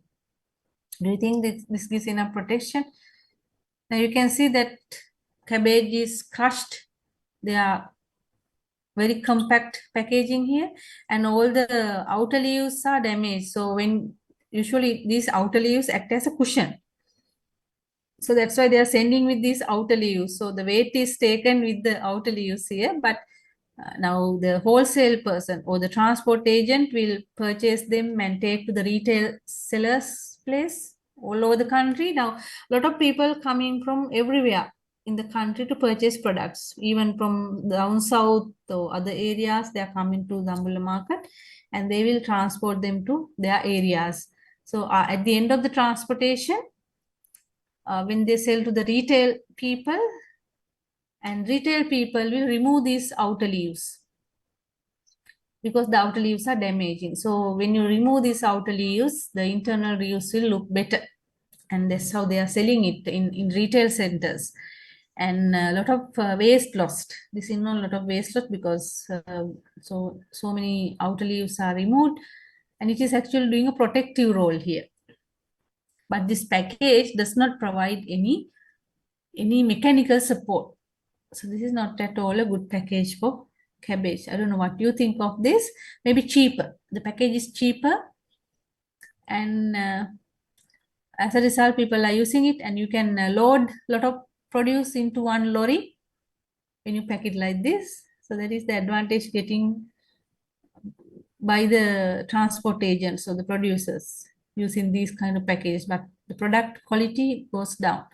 And I have also seen people transporting products in small vehicles like this, like this Dimobata like vehicles, and this is how they transport papaya. As you can see, there are no packaging here. It's just bulk loading of the products. Sometimes individual papaya fruits are wrapped with newspaper. There's a good thing about it. Then you can prevent some abrasion damage. Damage. Sometimes the latex damage is also reduced because of this activity. But you can see it's a thick layer here. So the fruits in the bottom is under big pressure here. And this is one of the worst packages I have ever seen. Somebody has brought pineapple in this kind of a flexible polysac bag. So what kind of support it gives for pineapple? And in the local market, our people may not be bothered about the crown. Crown is this top part, this leafy part in pineapple. And when you keep the pineapple in a bag like this, the crown is misshapen and hard, tightly packed and damaged. Sorry, I have to unmute somebody. Yeah. And what do you think of the quality of fruits? They are crushed, the crown is damaged, sometimes there will be mechanical damages. So we cannot approve this kind of a package for pineapple. Usually pineapple is transported in other ways, but very rarely I have seen people doing this transport method as well. And this is the one I previously mentioned somewhere, this tomato wooden box. So this is about 1 foot tall, the height. And you can see how the tomatoes are packed here. And this is how our people do this practice. They mix all the unripe and ripe tomatoes here. Unripe ones and ripe ones, both. So there's no uniformity in the package. No uniformity, and sometimes maybe the bad ones are in the bottom because the buyers can't see them. So they can put bad ones in the bottom. People do things like that. And the bottom ones are under very big pressure. So they are compressed. That is a serious damage in this method of transport for tomato. So for tomato-like soft products, fruits, easily damaged products, you have to use shallow containers. මේ වගේ containers ගැඹුර වැඩි. හරි? Compression damage එක අඩු කරන්න පුළුවන් හොඳම ක්‍රමයක් තමයි shallow containers. ඒ කියන්නේ ගැඹුර අඩු සාමාන්‍ය layers එකක් හෝ දෙකක් pack කරන්න පුළුවන් containers. Shallow containers, because this is too tall and there's a high pressure on the bottom layer. And I have also seen this kind of vegetables transported in polysac bags like this. And especially what happens with this bitter gourd, karavila.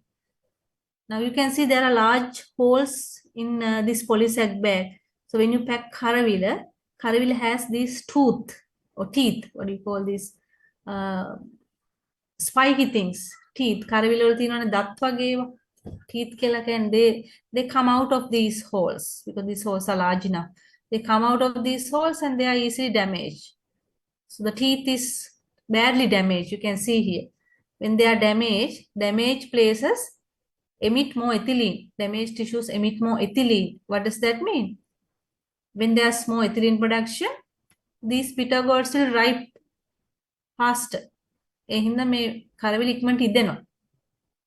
of the ethylene caused by damaged tissue. Do you agree with me?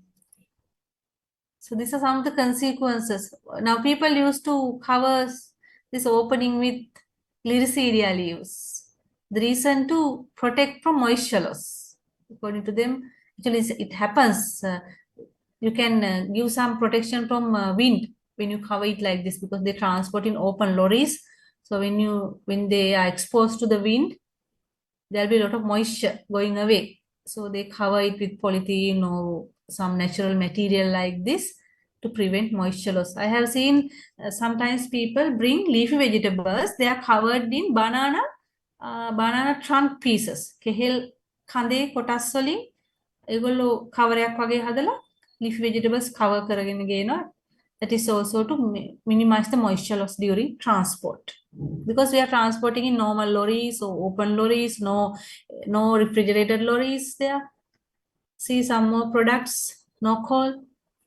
It's very bad packaging here. So you can give your comments as well if you have observed these things or what you think of these things. Practicing in Dambulla market. And you can see this leafy vegetable like this asamodagam leaves or something. And now in Dambulla, you know by experience, it's a very warm area, hot area. So these leafy vegetables cannot survive longer in that hot environment. So they will go bad very quickly. And in this situation, just keeping in these kind of grocery bags is not a good thing.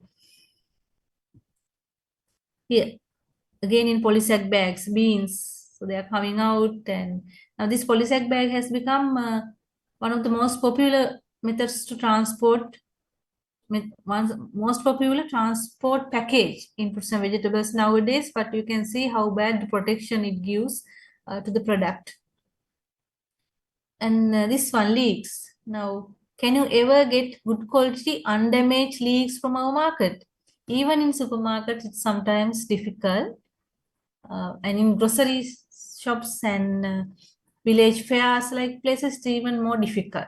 So one of the major reasons is they are bad transport packages. They are bad packaging methods. What kind of protection this gives to leeks? So you can see all the leaves get damaged very easily. No protection at all. Okay, you should be packing them in plastic boxes or corrugated fiberboard boxes instead of these kind of flexible, inappropriate packages. What is this? Do you recognize the product? It is breadfruit or del, very popular among Sri Lankans. And unfortunately, when our people send it to the market, they don't consider about maintaining their quality. You know, there's a latex, white color liquid coming out of them. So when you don't avoid latex flow, it will touch every surface, and later on these latex patches will appear in black color on the fruit like this, black color patches, and very unsightly, very ugly fruits, ugly breadfruit will be available in the market. A lot of damages take place when you transport like this. You can see these unsightly black damages, black color patches because of the latex. And this is in front of a shop. So a farmer has, a grower has brought some papaya here. And you can see in the bottom, there are some plastic crates, but they have heaped up papaya on top of this. So that means you can imagine the pressure coming into the fruits in the bottom layers when you heap it up like that. So wrapping with newspapers is a good thing for the local market to prevent some abrasion damages. And even the pineapple here, you can see how they are heaping it up in the economic center. See the color of the pineapple, just green color pineapples here. It's too early for the local market, right? The green color. And brinjols, this is also polysac bags. And sometimes farmers cover the mouth with polythene to prevent drying up. So during transporting lorries, normal lorries, if you expose them to wind, this area, this calyx tissues become black color in brinjal. So that's why they are covering it with polythene, which is actually a good thing. Now, this is how they take the products to the market.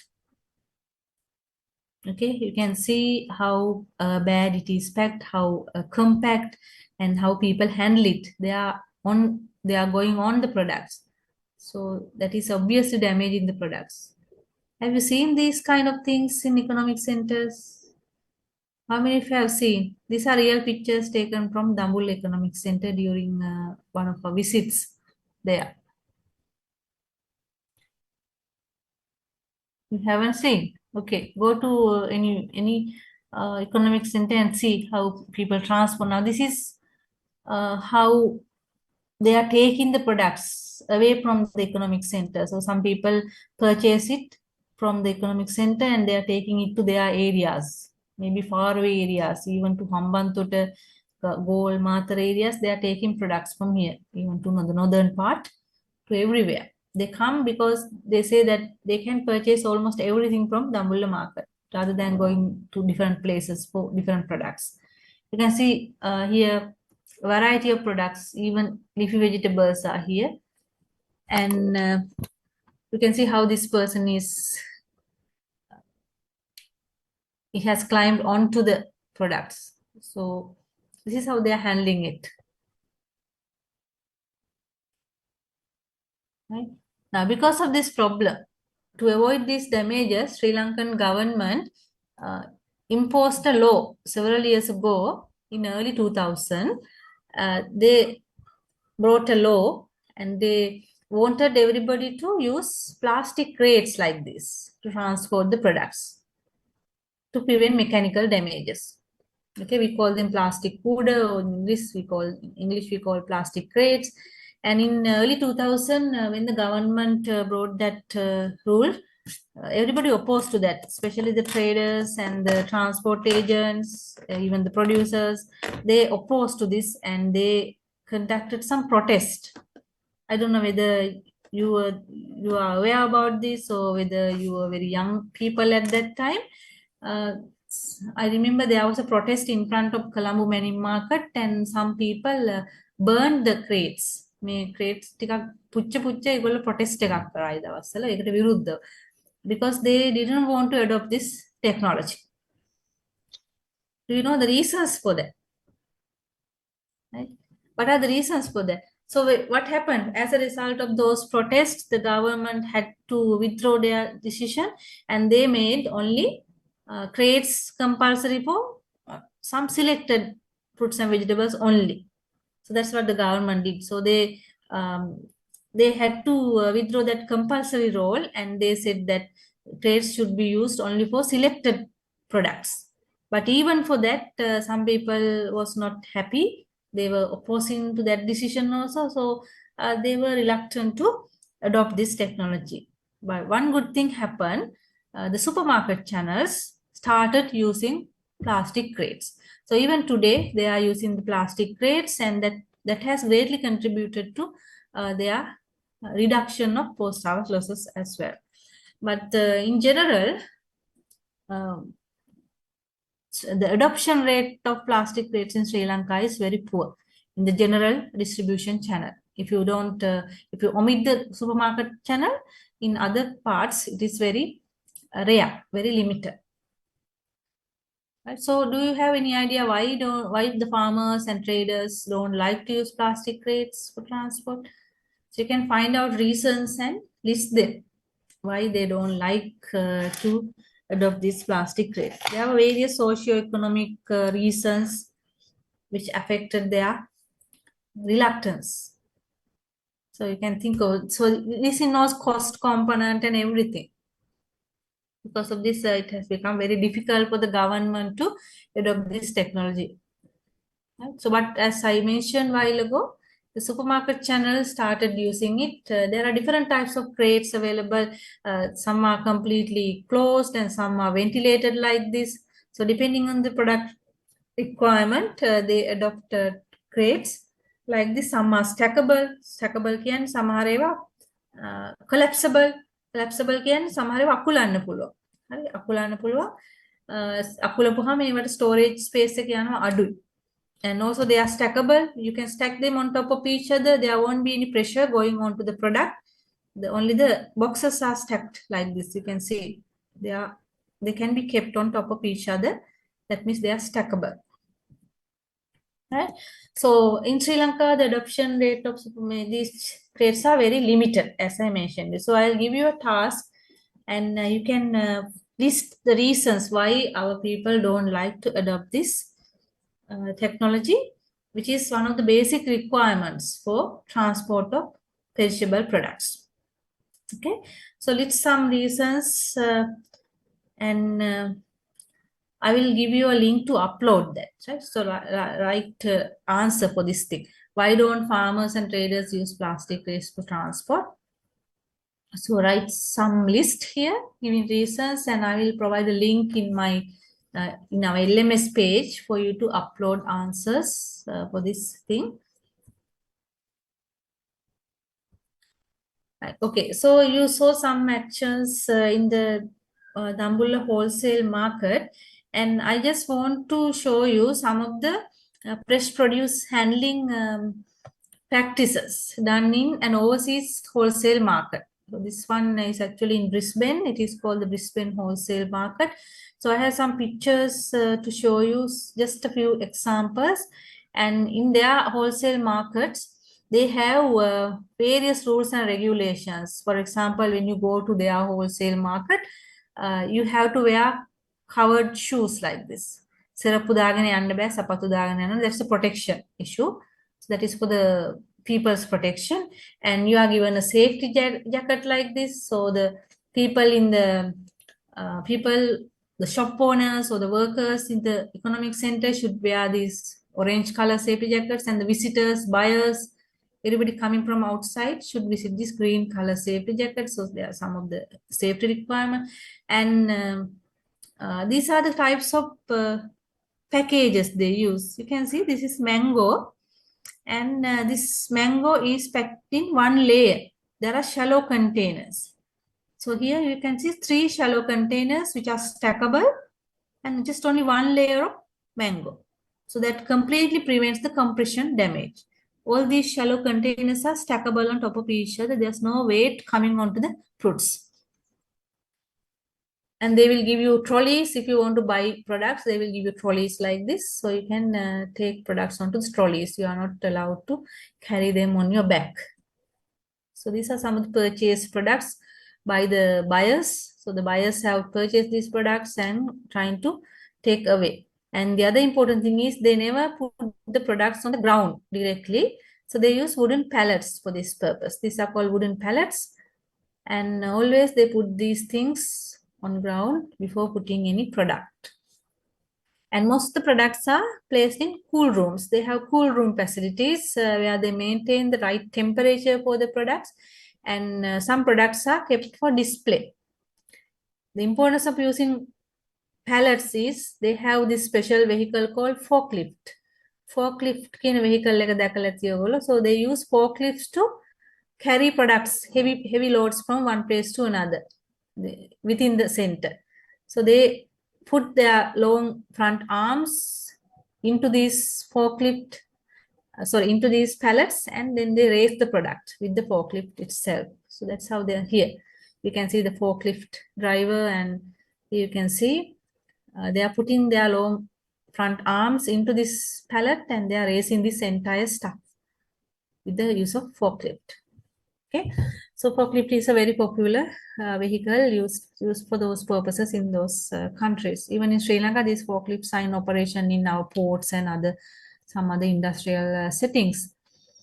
And here, this perishable, highly perishable product, strawberries. So they use these kind of consumer packages. Even in Sri Lanka, you see these punnets, strawberry punnets packaged in small plastic packages. Similarly, they also have small punnets, but a number of punnets are packed in a transport package. So you can see the nature of this transport package. It is a shallow container, just one layer of package here. And you can see they are stackable, but the product does not get any pressure. This is the way they are dealing with most of the perishable product. This is this strawberry package, and we call them retail ready packaging because when this is transported to the retail market, the retail seller can directly display this without taking out. Make a retail market එකට අරන් ගියාම retail sellers ලා නිකන් සිල්ලර් වෙලෙන්දන්ට බෝ super market වලට මේක කෙලින්ම display කරන්න පුළුවන්. No more handling. Less handling means more shelf life. Less handling means less damage, less staff. So that's an advantage. This is called retail ready package. Papaya, you can see how their papaya look like. It's very uniform within the package, and they individually wrap using these styrofoam nets to prevent impact damage or abrasion damage. See the size, uniformity, and always they pack the stalk end downward. නැට්ට පැත්තේ යටට හිටින්න තමයි තපොල් pack කරන්නේ. ඒ වගේම මේ individually wrap කරලා මේක. So wrapping individually using these styrofoam nets to prevent impact and abrasion damage. Okay.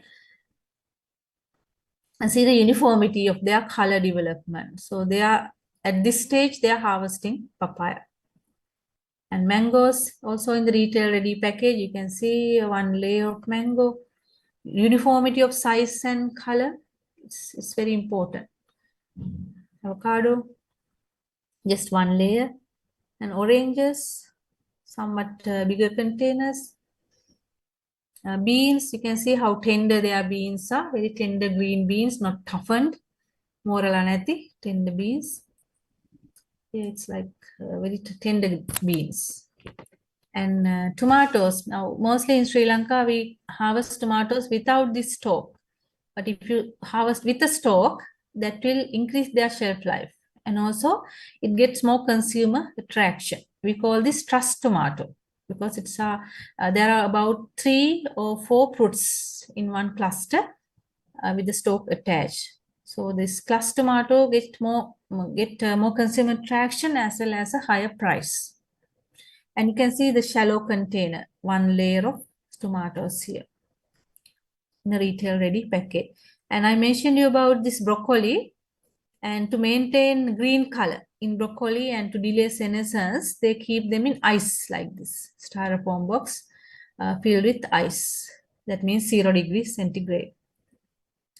Corn cobs, badiringo, right? So those are just some examples I wanted to show you.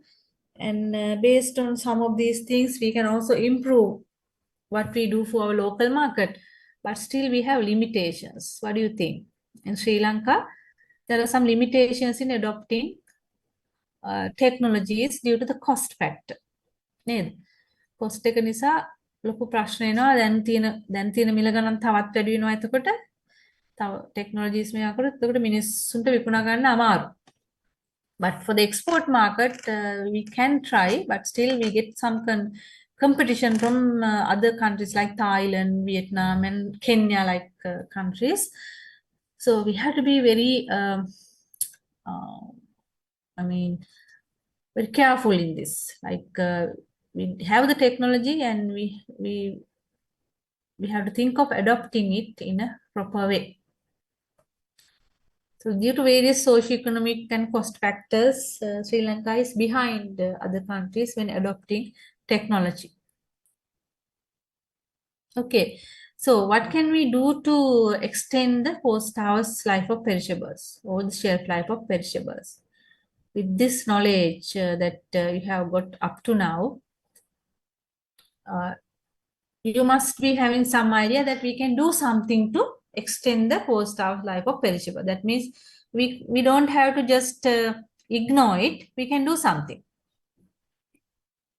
As stakeholders, you also can do something. I can do something. Every person can do something to extend the post-harvest life of perishable. Especially the industry people have a bigger role.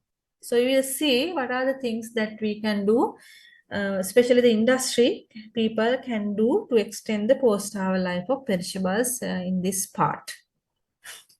Meantime, if you have questions, you can ask. If you can't ask by yourself, you can even send me chat messages. So I'm happy to answer your questions from the chat messages as well. Okay, I prefer if you talk, but if you can't talk, you can send me chat messages as well for any question. Okay, so what can we do? What do you think? Any ideas? What can we do to extend the post-harvest life of perishables?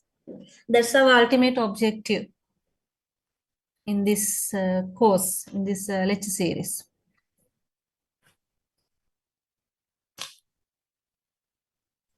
To minimize the waste. Yes, what can we minimize? How can we minimize waste?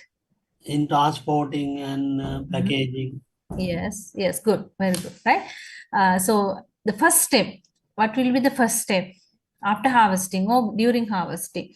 So now let's see, these are the possible things that we can adopt to minimize wastage and extend the post-harvest life. So look at these things that I have proposed. So we have to harvest at the correct stage, time, and using correct methods. That is the first thing we should do during and after harvesting. So as I mentioned at the beginning, I'm not talking about the pre-harvest method, but remember, pre-harvest practices are very important. It's because by the time we harvest, the 90% of the quality of the product has been already determined. Do you understand that? අපි product එකක් harvest කරන වෙලාව වෙනකොට product එකේ quality එකෙන් 90%ක්ම decide වෙලා ඉවරයි. ඒ කියන්නේ pre harvest stage එකේදී තමයි 90%ක්ම quality decide වෙන්නේ. Even from the selection of variety. Variety selection, හදන විදිහ, පොහොර දාන විදිහ ඔක්කොම මත ඒක depend වෙනවා. අපි harvest කරද්දී තියෙන quality එක අපිට ආයෙ වැඩි කරන්න බෑනේ. අපිට පුළුවන් තියෙන quality එක maintain කරන්න විතරයි. But because that is, the pre-harvest practices are out of my scope, I'm not talking about that. So let's talk about only the post-harvest things here. So how we are going to maintain that quality which is available at the post-harvest stage. So first thing we have to do is practice correct harvesting methods. Correct harvesting stage, time, using correct methods. That is very important, first thing. Then appropriate handling, appropriate post-harvest handling practice, as you mentioned. And one important thing is cold chain management. Maintaining cold chain. I will explain what cold chain is later. That is, from after harvesting until it reaches the consumer, maintain cool conditions. And in addition, have appropriate packaging, storage, and distribution system. So these are the things that we can adopt in a broader sense. There are a lot of things inside this, but in a broader sense, these are the things that we have to pay attention to extend the shelf life of perishable product. Now let's look at the first thing, harvesting at the correct way, harvesting in the correct way, correct harvesting practices. Is this important? Yes, we have to harvest products at the right time, at the right maturity, using correct methods. So we may not have thought of this so far. Let's see why it is important. Because now when you when I visited this Dambulla Economic Center, there's an agriculture officer there who's in charge of the agriculture work there from the agriculture department. And that gentleman mentioned me, one of the biggest issues related to the products coming to Dambulla market is that the growers are not harvesting the products at the right stage. So one of the major reasons for post-harvest loss is not harvesting the fruits or vegetables at the correct stage. Okay, so how do you determine the correct stage for harvesting? To determine the correct stage of harvesting, we have to consider the harvesting indices. Harvesting indices, indices is the plural word and the singular word is index. Harvesting index scale, indexes scale, indices. Index එකක් කියන්නේ දර්ශකයක්. අස්වනු නෙලීමේ දර්ශක කියනවා. අස්වනු නෙලීමේ සංරචක. අස්වනු නෙලීමේ දර්ශක කියලා කියනවා. So we have to consider harvesting indices or අස්වනු නෙලීමේ දර්ශක when you want to decide on the correct time of correct stage of harvesting these perishable products. So what is a maturity and harvesting index or a harvesting indices? it is an indicator of readiness of the plant or plant part to harvest. යම් කිසි plant organ එකක් part එකක් harvest කරන්න ready කියලා පෙන්නන දර්ශකයක්. That is called a harvesting index. Okay. Now we can see a lot of examples under this. If you take fruits, so when do you harvest fruits? At what stage? Do you wait till the fruit is ripe? Now think of banana.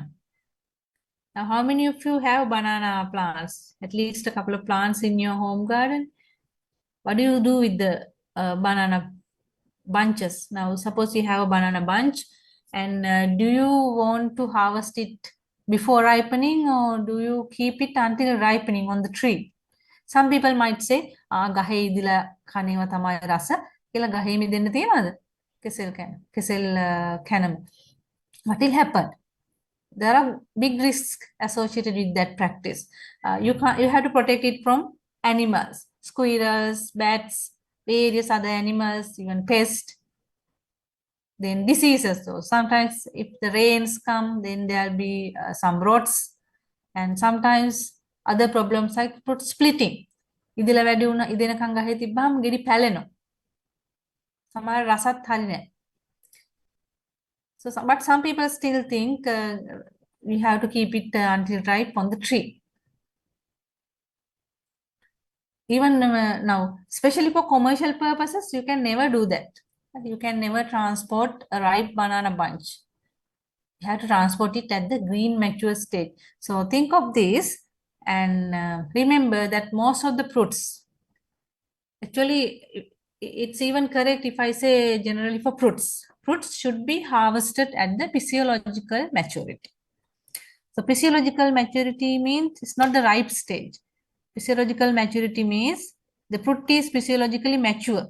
If you harvest at that time, it has the ability to ripe naturally.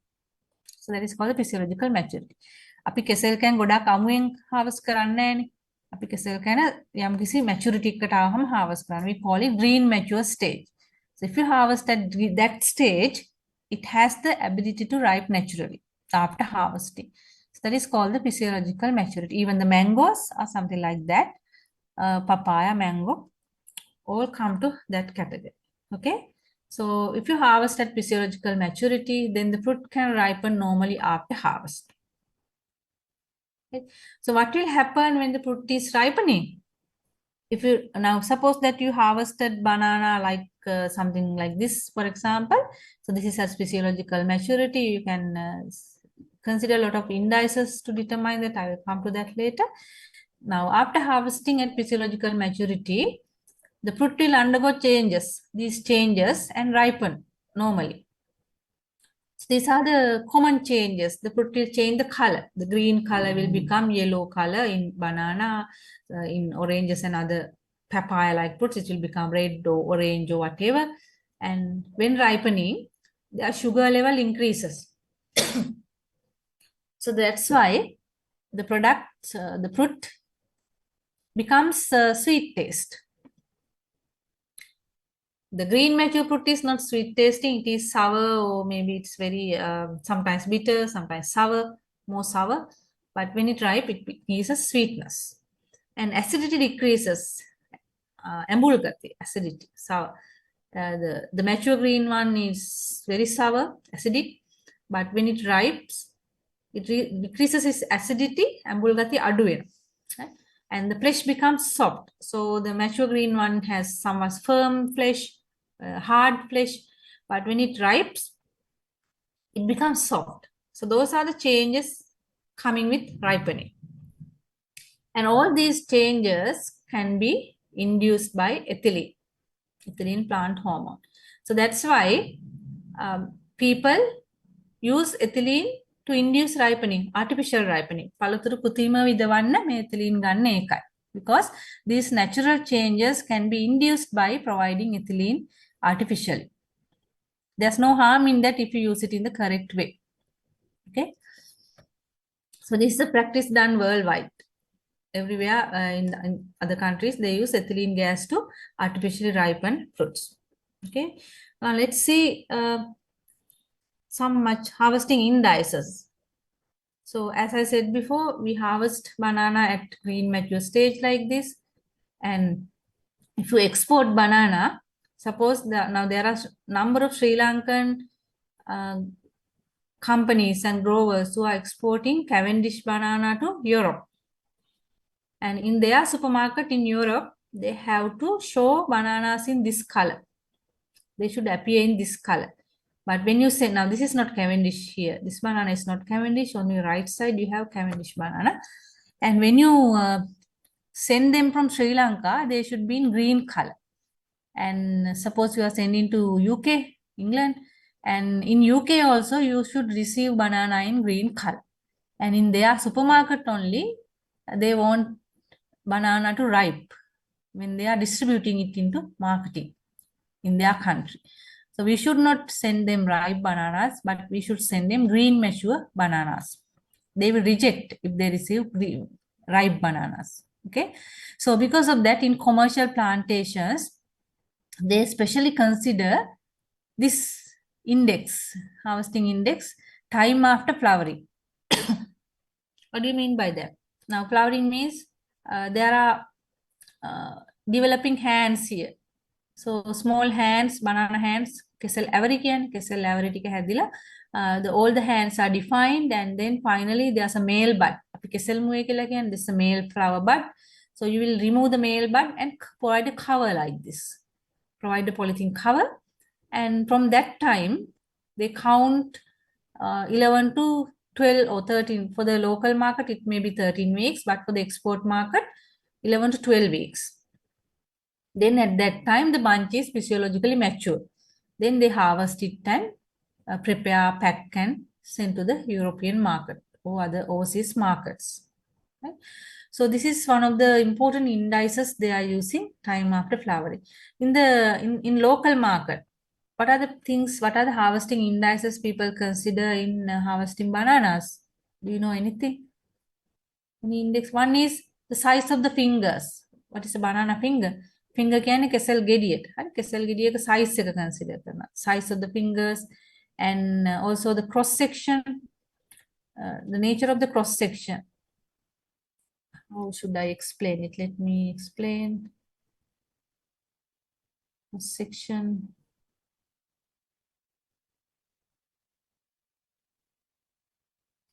Here.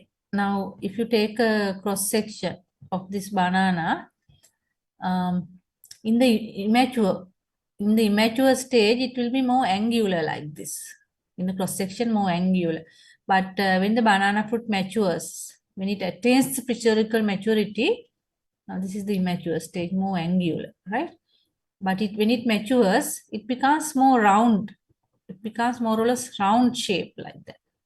In addition to the increase in size, the cross section becomes more round shape. So that is again a good index. For the local market, this is okay. But for the export market, they don't wait to see this. They consider this time after flowering as an important harvesting index.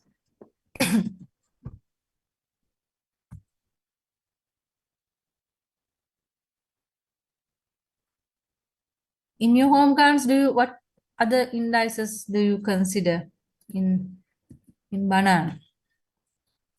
Are you aware about any index? Now, if you are sending for export market, you have to measure the finger size. This is a special gadget they are using. This is called a caliper. So they measure the caliper diameter. So this should be, it depends on the country's requirement. Sometimes it should be 46 millimeters in some farms.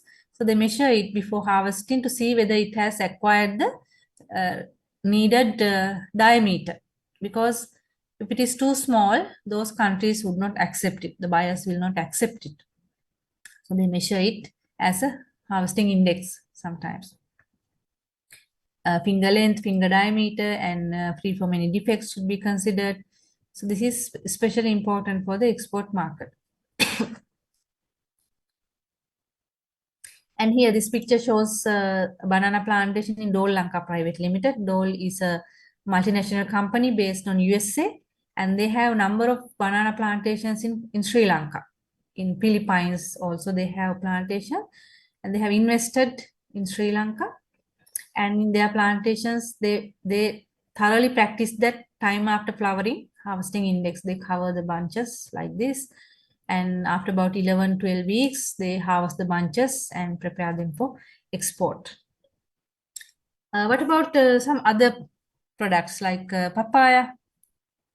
What do you think of this one? The left one? It is very green. This is physiologically mature.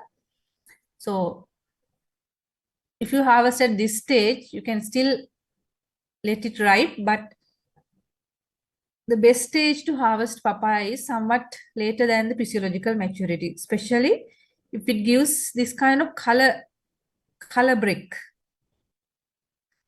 Right? So this is called the color break stage. You can see here in this blossom end, there's a color development, color change. This is called the color break stage, color breaker stage. So these two stages, especially this third stage, is better for harvesting because it gives a color break stage. So when you harvest at this stage, it gives better quality ripened fruits.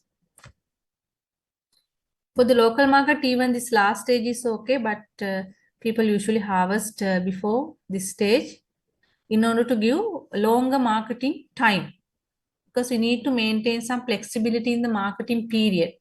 So if you harvest fully ripe fruits, what will happen?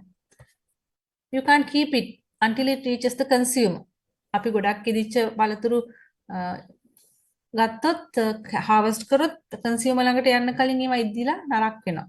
ඒක නිසා අපි තියන්න ඕන marketing වලට යම්කිසි කාලයක්. So that's why when you are harvesting for the export market, you harvest a little bit earlier than this. Now here you can see different stages of papaya fruit. Now these are too late. These stages are too late. So this color breaker stage, where you can see the patches, green patches emerging, will be the best, especially for export market. And you know that there's a very famous papaya variety in the country at the moment, Red Lady, and there are some other varieties as well. So they develop colors from the sides like this. So when you see small yellow patches on sides, then you can harvest this papaya. And another harvesting index is measuring this value, TSS value, or soluble solids content value. What does that mean? Now there are small gadget using which you can measure the soluble solids content, which is an indirect indication of the sugar level in a fruit juice.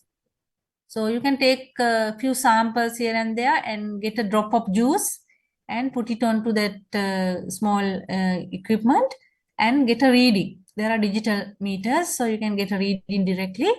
And if it is higher than a standard value, then it is good to harvest. So that is also considered as a good measure. Not very common in Sri Lanka, but in many countries, they use this total soluble solids content reading as a good index for harvesting some fruits. Especially, now you can see how it is measured.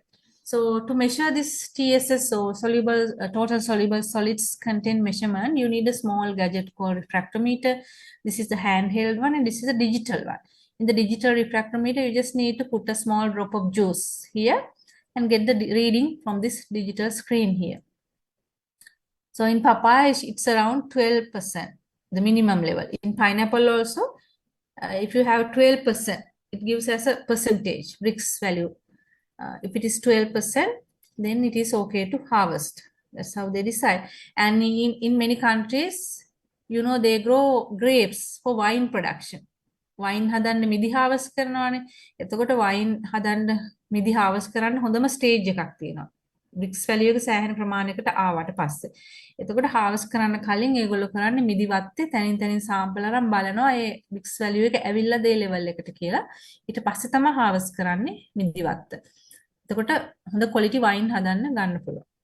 So likewise, they practically use this as a very very good objective measure of harvesting some fruits and vegetables, especially the fruits. So how do you determine this color break stage in tomato here? Now, what about these ripe tomatoes? They are too late, aren't they? To harvest these ripe tomatoes, you won't get much time to deliver it to the consumer. Maybe within one day you have to deliver it. Right? There's not much flexibility in the packaging. Also, they are very highly prone to damages because it's soft. What about this one? This one is too early, very green. It won't ripe properly, and even if it ripe, it doesn't give the expected flavor. And this one is perfect. So this is in the color break stage. So it's better to pick at this stage. That is changing the color from green to yellow. This is the color break stage, right? Okay, so to decide harvesting indices, we can use different methods. Now you know already these things. Now suppose you are trying to harvest mango. How do you decide the correct time for mango? You will look at the mango fruits. You will look at the fruits. That means the visual observation. By looking at the size or maybe color, sometimes you decide that this is the time to harvest. They are bigger. They are showing some color changes, like in some mango varieties, you can see some red color blush developing. So by looking at them visually or by taking some physical things, you can consider the time of harvesting. Like you take the size, color, diameter, like things, and this is easy to determine and very commonly used by the people. In addition, there are some objective type measurements like computations. Computations means in my banana example, I said you have to consider number of days after flowering or number of weeks after flowering, like in banana. Then in addition, we can use some measurable values. I showed you about this total soluble solids or Brix value. So in many cases, people measure this Brix value before harvesting to determine whether it is the right stage to harvest. හරි Brix value එක 11.5 12ට වඩා අඩුයි නම් වගේ කිසිම වෙලාවක සුදුසු නැහැ harvest කරන්න ගොඩක් fruits වල.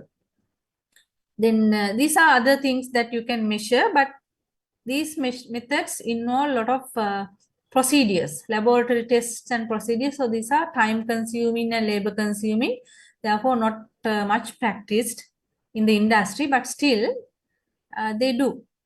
For example, this oil content. Oil content is an important parameter in avocado. In Sri Lanka, we are not much concerned about the oil content in our avocados, but in USA like countries, the oil content in avocado pulp is very important. They consider it as a harvesting index. They measure the oil content from some samples. It involves some laboratory procedures. So if it has come to the right level, highest level, they will determine that it's good to harvest at that stage. So these are also practiced occasionally by the industry, but we mostly practice these subjective type measurements in Sri Lanka. Except for some cases like in banana, we use these computations. So these are some of these objective type measurements. Like there are simple gadgets to measure those things. We can use a firmness meter like this. Color measurements using a colorimeter. I'm just showing you that these kind of methods are also available, although we don't use them much by the industry. And what about mango? So we look at the size of the mango fruits, as I said earlier. And when mango fruit is immature, if you draw a line on this cheek area, the cheeks are slanted like this. But in most mango varieties, when it is physiologically mature, you can see the shoulders. The cheeks, these are shoulders, and this area is cheeks. Fullness of cheeks is this area, and these shoulders are raising. Shoulders උඩට ඉස්සෙනවා. That is one common character in many mango varieties when it is physiologically mature. And you can see it in this example. Even in Kathakolombang, it happens. So this, when immature, it's like this. But when it is physiologically mature, you can see some raising of the shoulders here. And there's something special about mangoes. If you look at world famous mango varieties in the international market, all of them change color. Right? So this Alfonso, Kensington Pride, these mangoes change color because foreigners want this color change. They don't now only with if they can see this color change like yellow or orange, they think that it's ripe mango. But in contrast to that, when they see our Karthakulam mangoes, even after ripening, they don't think it is ripe because it remains green color. Do you agree with me? So that's why in the international market, almost all mango varieties show a color change, distinct color change after ripening. We also have a good variety which shows good color change. Do you know the name of it? Anyone volunteer? Now this Kensington Pride is a Australian mango, and Alfonso is a Indian variety. And our people sell our local variety using this Alfonso name. That's not Alfonso. So we have one of our very good variety, local variety, which is called Tom JC. This one. So this one is Tom JC. These days you can see Tom JC mangoes in the market. They're actually somewhat expensive, but they have excellent qualities. So they have gone to the export market as well. They have good qualities for export market. So that's why it is possible to export this variety. So there are commercial cultivations in the country now. A lot of companies have started growing TJC mango. Initially introduced by Ellawala Horticulture Private Limited, and they are distributing planting materials of this variety as well. And now private sector has invested on this TJC mango because of their good, excellent qualities. So they change their color, yellow color is there. So it's a very desirable character. And our people have named this as Alfonso, but this is not Alfonso, right? It's a misleading thing. So our mango varieties don't change color much, the other local varieties, but this variety, Villard, which gives small trees, when they are physiologically mature, they develop this red color blush in the shoulder area, red orange color change in the shoulder area, which is an indicator of readiness to harvest. Okay. Now, when we talk about these fruits, in fruits, there are two patterns of respiration. I'm explaining this because you need to understand this difference to talk about artificial ripening. Now, when you consider all the fruits, we can find two respiratory patterns. Now, you know that fruits do respiration, and all the fruits are not doing respiration in the same way. That's the meaning. Now, there's one category of fruits called climacteric fruits. I don't know any Sinhala term. Api Sinhala can climacteric palatu. Climacteric novana palatu, non-climacteric. So there's a category called climacteric fruits. Special thing about climacteric fruits is when they start their ripening process, they suddenly increase their respiration rate like this. Now this is their general respiration rate, and when they are starting, they are ripening, they suddenly change the respiration rate, increase the respiration rate. That's what you see as a rise here, respiration rise. But when you take non-climacteric fruits, they don't change their respiration rate even though they started ripening. Their respiration rate is always low. As you can see, it's a decreasing rate. Okay. So these two categories are important. I will show you some examples for these two categories. Now, these are climacteric fruits. So most of the fruits we consume: mango, banana, papaya, apple, tomatoes, rock melons. These are coming under climacteric fruits. So that means when they start ripening, they show a sudden increase in respiration rate. So similarly, they have high ethylene production rates. Their ethylene production is higher. They have a high respiration rate with the coincides with ripening. As a result, artificial ripening is very effective on these fruits. What about the other category? So we have non-climacteric fruits like citrus fruits, all kinds of citrus. What are citrus? orange, lemon, lime, දෙහි කොලේ දොඩම් කොලේ හැම එකක්ම ජම්බෝල, පැණි දොඩම්, අඹුල් දොඩම්, lemon, lime, all mandarin, all comes under non-climateric category. That means their ethylene production rate is generally low and also their respiration rate is also low. Grapes, strawberry. So these are some examples for non-climateric fruits, right? So we do not use artificial ripening methods for these fruits. It is not effective on them. Okay, right. So I explained that because I wanted to come to this pineapple harvesting index. So at what stage our people harvest pineapples? Can you show me? If I name this as 0, 1, 2, 3, as the numbers given here. In Sri Lanka, what is the stage our people, our growers harvest pineapple? Have you seen? Any thoughts? Now we have seen harvesting pineapple at this green stage, completely green stage, 100% green, right? Now, important thing about pineapple is pineapple is a non-climacteric fruit. So, special thing about non-climacteric fruits, including these fruits, non-climacteric fruits is if you harvest before ripening, like at least some color development, if you harvest before some color development, some ripening, they do not develop their internal qualities much after harvesting. ඒ කියන්නේ මේ pineapple වගේ non-climateric fruits අපි harvest කරාට පස්සේ ඇතුලේ qualities ගොඩක් වෙනස් වෙන්නේ නැහැ. ඒ කියන්නේ ඇතුලේ sugar ගොඩක් හැදෙන්නේ නැහැ. ඇතුලේ සුවඳ වැඩිපුර හැදෙන්නේ නැහැ. Climateric ඒවට සාපේක්ෂව. ඒ නිසා මේක harvest කරන වෙලාවේ තියෙන ප්‍රමාණය සීනි ප්‍රමාණය එතකොට ඒ ඇතුලේ තියෙන compound ප්‍රමාණය වැදගත්. ඒ නිසා non-climateric fruits අපි මේ green mature stage එකේදී harvest කරාම වැඩි රසක් ගන්න බෑ. ඒක හේතුවක් ලංකාවේ local market එකේ තියෙන අන්නාසෙ එච්චර හොඳ රසක් එන්නේ නැති වෙන්නේ. So the recommendation for the local market is at least wait for this slight color break or about 20% color development. Now for the export market, you need some longer period. Therefore, they usually harvest at the slight color break or at least when the lowermost eyes are yellow color. Export market එකට ටිකක් කලින් harvest කරනවානේ. එතකොට මෙච්චර වෙලා ඉන්නෙත් නැහැ ඒගොල්ලෝ. මේ යටම ice ටික යටම ice row ice කියලා මේකට කියන්නේ S කියලා.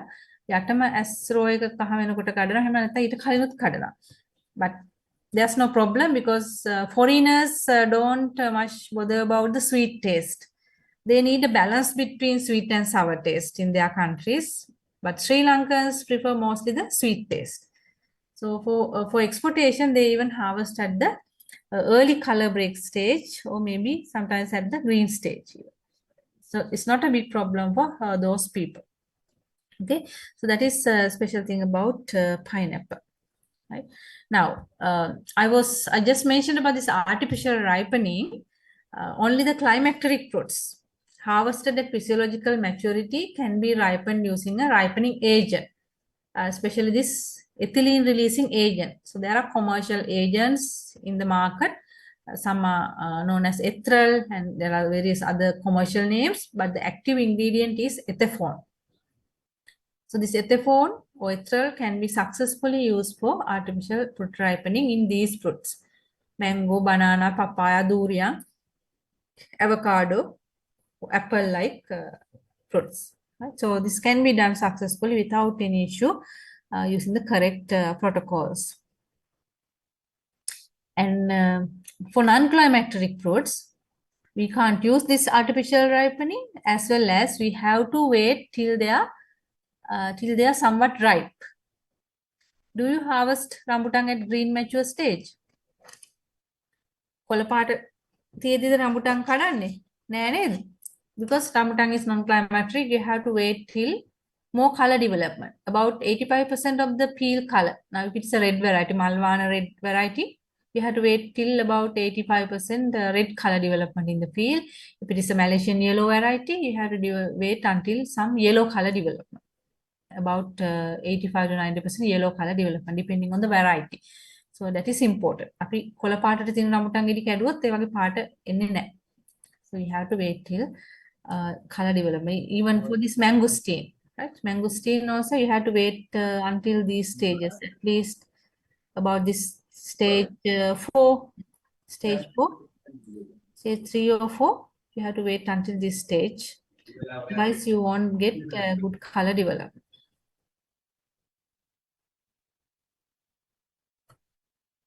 Flavors actually, not just the color development. You won't get good flavors. So when fruits are not harvested at the right stage, they will have poor quality and low consumer acceptability. Can you tell me one good example from our local market for this phenomenon? Have you ever tried Karthakolamba mangoes available in the local market? I have so many bad experiences with that. Now try it. Try purchasing a Karthakolamba mango from our local market. And most of the time, they are not giving the expected quality. Their flavor is not good, so not giving good aroma. What could be the reason? One of the main reasons is they are not mature enough when they were harvested. Why?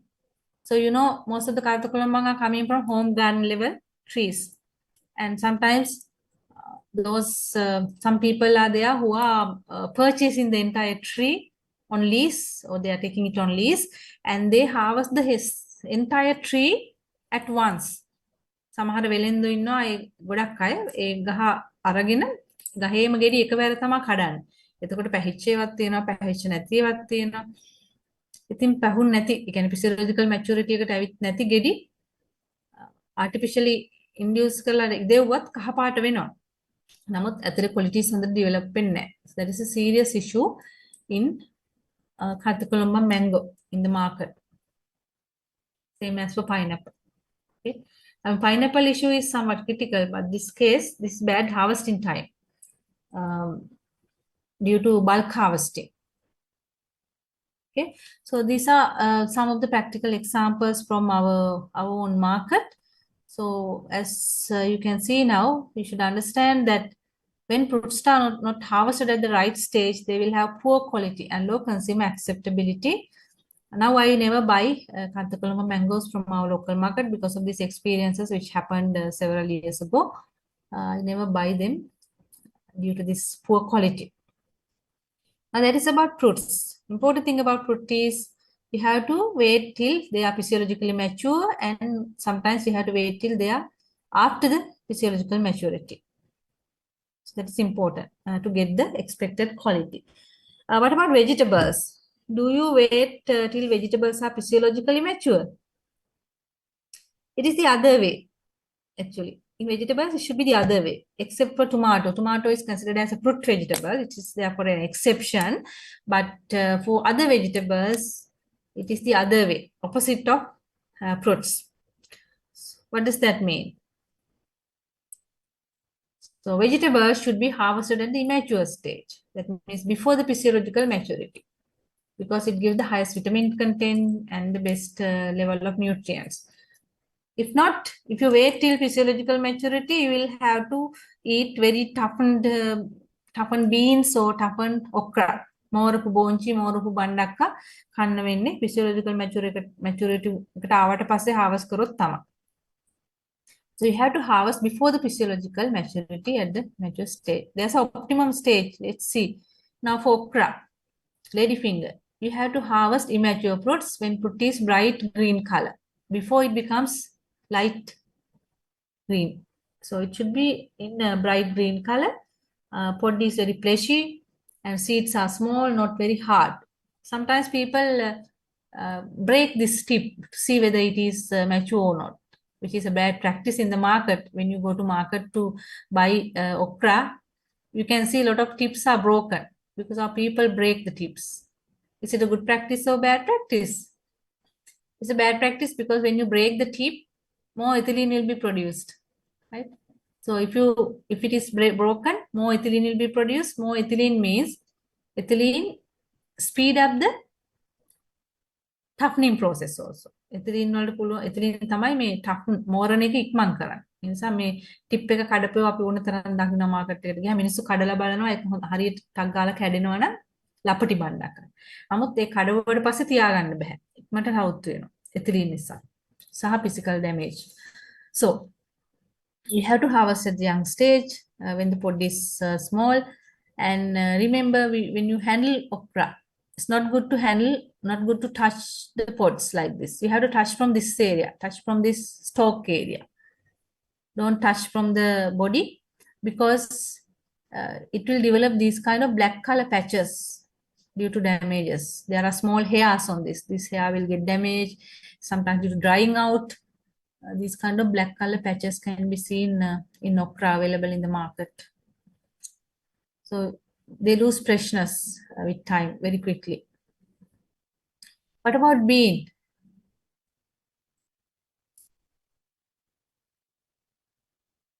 Bean. So look at these three sets of beans. This one is immature. This one is overmature. You can see, how do you recognize overmature beans? You can see the constrictions for seeds. You can see the places where seeds are when it is mature. The ලංකාවේ නම් එහෙම තමයි මේ seed එක තියෙන තැන හොඳට පිම්බිලා තියෙන්නේ overmature. Now this middle one, the first one is too early, too immature, because if you harvest at this stage, you may not get the expected weight. It's a loss. But if you wait till this stage in the middle part, it's the optimum maturity. So you can't see the seeds, places for seeds, but it has attained the maximum length. So the rule here is get the maximum length of the pod, but do not wait for filling. Do not wait for filling of the pod. So this is the best stage, right? Our people wait till this stage. Why? Because the weight is higher. If you wait till this stage, because the weight is higher, so they are paid based on the weight. So to get more money, more profit, they wait till the weight. They are waiting till they get higher weight. So that means toughened beans. But the consumer acceptance is very poor. අපි මිනිස්සු කරන්න දෙයක් නැතිකමට කනවා නැත්නම් most of the time we get very bad quality beans in the market. Another example is loofah. Now, how about these things? When to harvest? Now, here, these pods first grow in length. You get the maximum length here. Now, when you get the maximum length, better to harvest without waiting till the increase in diameter. ඒ කියන්නේ පොඩ් එකේ length එක define වුණාම මේක පිරෙනකන් ඉන්නේ නැතුව harvest කරන එක තමයි හොඳ. Don't wait for the increase in diameter. Don't wait for the pod filling. Just when you get the maximum length, harvest it. Then you can get very soft, very firm okra. I can see now that sometimes the things are getting better in supermarkets. Sometimes we can see very good quality okra in supermarket, but sometimes we can't. So they are getting better. Still, we got to know that some growers are not practicing the instructions. They are even giving instructions to their growers, but they are not practicing the instructions. They just ignore it. Then we get poor quality overmature loofah. Overmature loofah is suitable for some other purposes. You can get the fiber inside and make scrubs. අර කුණු අතුල්ලන ඇඟ අතුල්ලන ඒවා හදන්න හොඳයි මේ mature overmature loofah because it's very fibrous. It's available in the market for selling as scrubs, loofah scrubs. So tomato is an exception. It is considered as a fruit vegetable. Therefore, it is harvested at the physiological mature stage or slightly after that, like color break stage, right? What about these vegetables like carrot, nokol, radish, like things? So especially these kind of root vegetables, because you can't see the root from without uprooting this, it's better to follow the instructions given in their packages. They specify a number of days after planting. For example, there are some radish varieties. You can harvest them 45 days after planting. So after 45 days, you can uproot a few samples and see whether it is enough. Even for carrot, it's same. So that is the best way to do. You have to keep an eye on the number of days after planting according to the instructions in the package, seed packet, and there are different number of days for different varieties. So you have to pay attention to that. What about onion-like things? Do you have any idea? Onions? No. Now, the best time, how do you decide the harvesting time for onions? Now, when onion bulbs, suppose these are onion bulbs, big onion, when they are ready to harvest, the aerial leaves become, they bend from the neck area. මේ කොළ නැමෙනවා මේ neck area එකෙන් කොළ. So that indicates they are ready to harvest, right? What about other crops like potato? So in most of the root and tuber crops, when they are ready to harvest, the tubers or roots become large, they get large size, and the best indicator is their aerial parts become dried like this. They start to become yellow and brown and then die. මේ අත්තාපල වල එහෙම කොළ කහ වෙලා දුඹුරු වෙලා වේලෙනවා. Even for other root and tuber crops like ginger, turmeric, cassava, manioka, manioka වලත් ඒ වල. So it indicates the yellow color of the mature leaves indicate that they are ready to harvest. So you can keep an eye on the duration as well. Every crop has a duration. For example, for manioka වලට there's a duration. Some manioc species varieties can be harvested in about 8 months after planting. But some you have to wait till about 10-11 months after planting. So then you can keep records and observe the nature of the leaves, whether they are becoming yellow or dying, and then decide the time of harvesting. Okay. Right. So there are a lot of agricultural crops that we can't talk of each and every crop, but I will ask you to find out the harvesting indices for different types of crops, like the ones I have given here. For example, avocado, passion fruit, watermelon, manioc, cassava, ginger, turmeric. Now, based on the crop, we have to use correct harvesting indices. And there are a lot of supporting material for that purpose. I will, these are some web resources, and there are some agriculture department publications available on the internet, and I will upload them to LMS as well. So if anybody is interested in, you can get some extra information using this material, just to improve your knowledge. So if anyone is really interested in getting some extra information, they can especially read this agriculture department publication, Sri Lanka's agriculture department publications. They are nice books available on this matter. It's because harvesting at the correct stage is very important to maintain the quality of the products. Okay, so I think before lunch we can finish, then you can leisurely have the lunch, and we don't have to do anything after lunch because of this. Right, so do you want me to finish before lunch? Then it will be better, won't it? Is that okay, everyone? Yeah, it is okay, ma'am. Okay, thank you. Yes, who is this gentleman who is talking to me? May I know your name, please? My name is Hudson. Right, Mr. Hudson. Thank you very much for your response. Yeah, so others have also replied in the chat. They are willing to continue and finish before lunch. So thank you for that. And also the weather is also not so good. There may be power cuts and things like that. So it's better to finish early. Now, the last thing related to harvesting today, right? So today I will finish. Somebody asked when to finish this session. I think it will take around 20-25 minutes more. So I will be able to finish it soon. Okay, so these are the important things. Now we talked about the correct stage, and these are the important considerations in harvesting of products. We have to minimize mechanical injuries, because you know what are the effects of mechanical injuries. If mechanical injuries take place, there are a lot of problems. You learned them earlier. So therefore, we have to practice gentle picking and harvesting all the time. And usually for some products, it is recommended to harvest with the stalk attached to the fruit. You can put in attack harvest which we don't practice sometimes in our country. Most of the people don't practice that here. For example, for tomato, avocado, melon, papaya, bean-like products, it is recommended to practice harvest with a small stalk attached. You can later trim the stalk to a shorter lengths, but harvest with a stalk. And when you handle the harvested products, empty the picking containers with care without damaging the products. That is very important.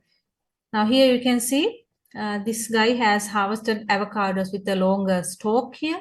And before sending to the market, he trims the stalk. You can trim it to about 0.5 centimeter length. Then it is easy to handle. What happens if you harvest without a stalk attached? Now, if you forcefully remove the stalk in avocado, in many products this happens. In avocado, it is particularly happening because it's very susceptible to the post-harvest disease called stem end rot. This is called the stem end rot disease. Now, if you forcefully remove the stalk, there's a wound happening here. There's a wound. Because of this wound, it facilitates the fungal infections, the pathogens. So that's why the rotting starts from this place. Because it starts from this place, it is known as stem end rot. So you can see, you may have experienced the stem end rot is very common in avocados.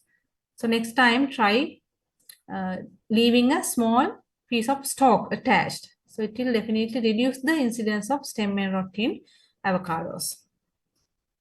And the harvesting tools.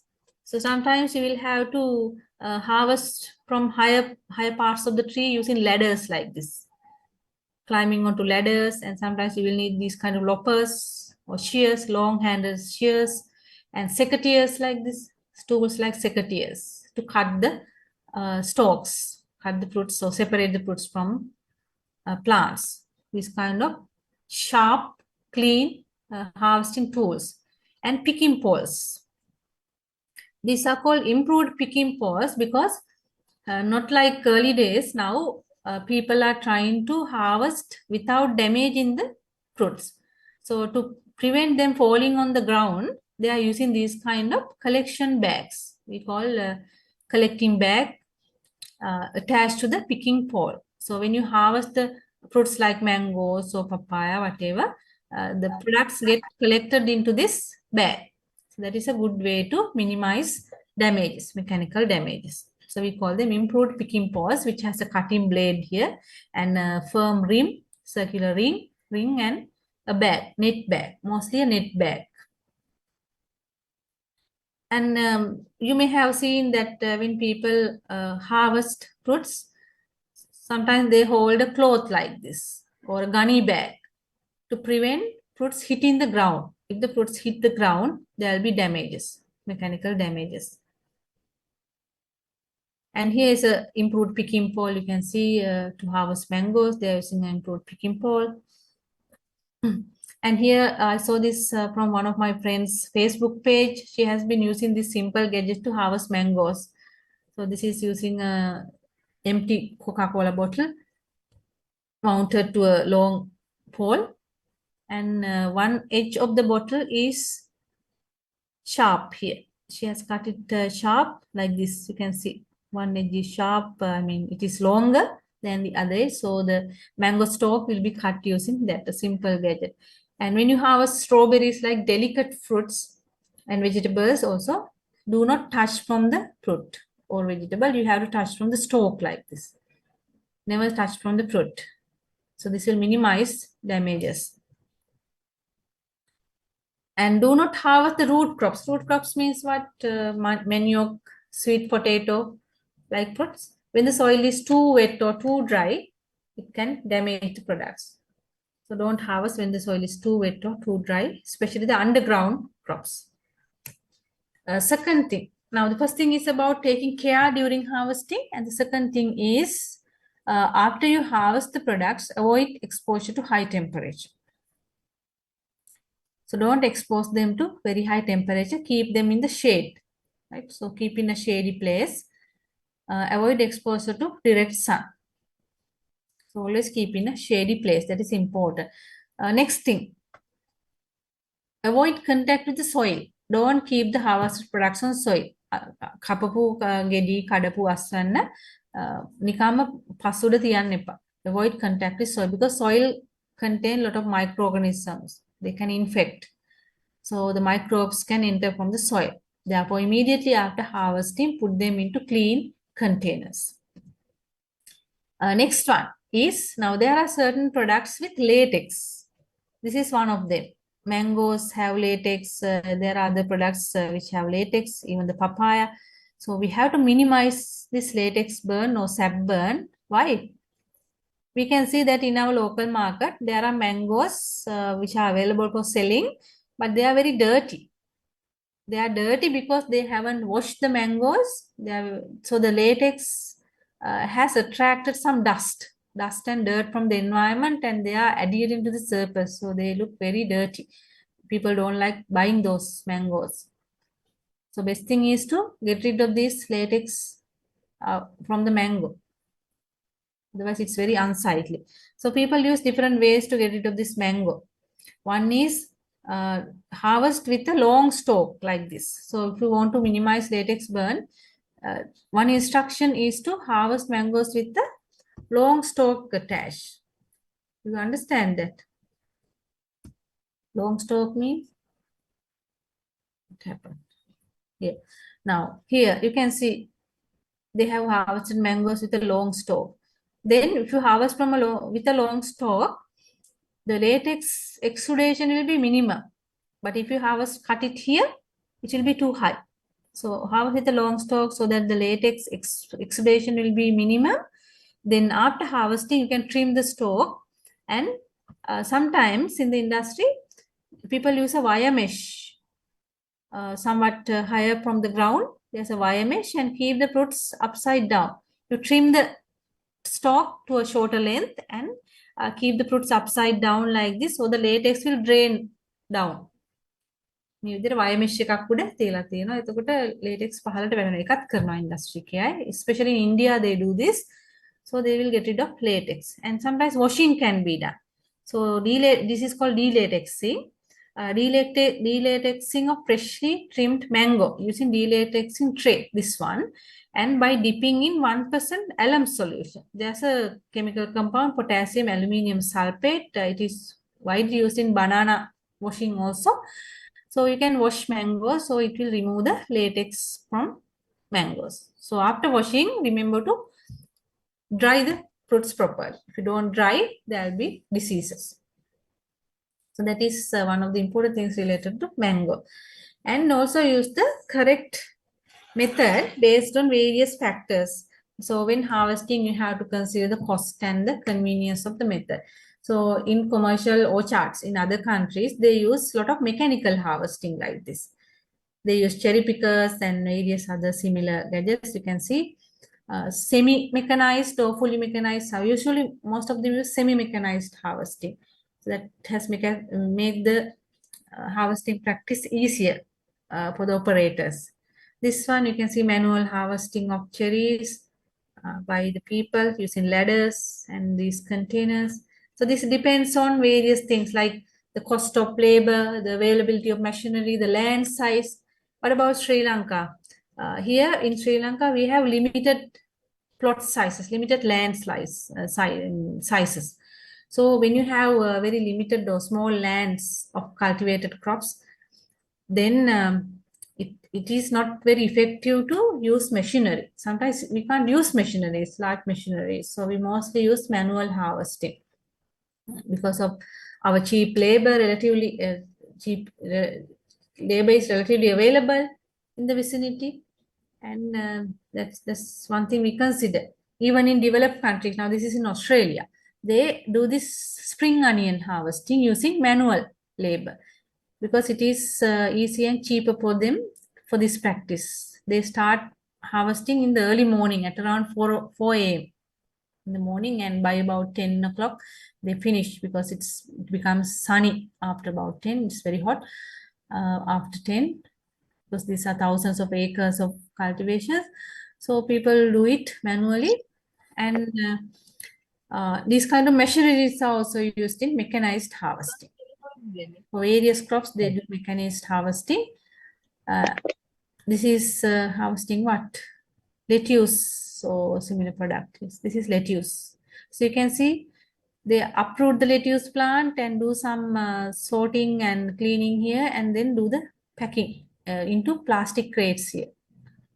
So they will transport it to the pack house from here. Some simple processing is also done here. And this is cabbage, uprooting the cabbage plants and packing them before sending to the pack house. And carrot uprooting and packing before sending to the pack house. Now, as I mentioned before, in Sri Lanka, this kind of mechanized harvesting is not very practical because of our small land sizes and the nature of the lands, our hilly areas, not flat lands. So because of these things, this may not be very practical in a country like Sri Lanka. So we mostly occupy our manual harvesting. This is an orchard, fruit farm, apple harvesting using this vehicle. Right. So depending on the requirements, cost factor and availability factor, this harvesting method can be decided. Now, today's teaching part is over there. Now, in order to manage post-harvest quality of agricultural produce, one of the things we do should be correct harvesting practice. So we already discussed that, right? Harvesting at the right stage, right method, and important considerations in harvesting. So these things we already discussed. And after harvesting, we have to manipulate these things to maintain the shelf life. So what are these? We have to manipulate these activities like respiration, transpiration, metabolic activities, including the physiological process and ethylene action, and manipulate mechanical injuries. So we have to manage these four important factors if we want to extend the shelf life of perishable product. So I have mentioned the same thing in Sinhala here. නිෂ්පාදනවල පසුවස්සන ගුණාත්මක භාවය පවත්වා ගැනීමට අපිට කර හැකි දේවල්. සසන වේගය අවම කරන්න, ජල හානිය අවම කරන්න, එතිලින් වල බලපෑම සහ පරිවෘත්තීය ක්‍රියාකාරකම් වල වේගය අවම කරන්න ඕනේ, යාන්ත්‍රික හානි වළක්වා ගන්න. Okay, so these are the things we can do. I hope that you have some idea about the post-harvesting related to crop produce. In my next day, in my second day, we will see how we can manipulate these things, how we can manage these things to extend the shelf life of harvested products.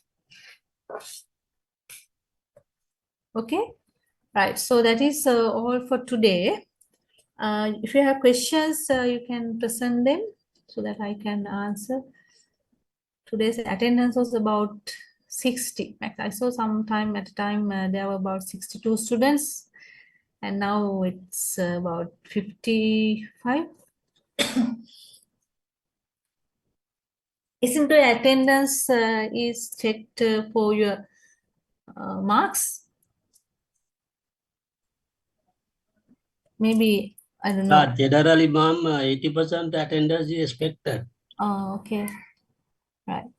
And I have a small question. In mechanized harvesting also, we have to use some labor in the photograph shown by you. In the machinery harvesting also, there are some laborers I have seen in that figure. Yeah. A lot of laborers also in addition to the mechanized. Yes, your statement is correct. So yeah, is it economical or? Yes. Now I think depending on the situation, they are unlike in Sri Lanka.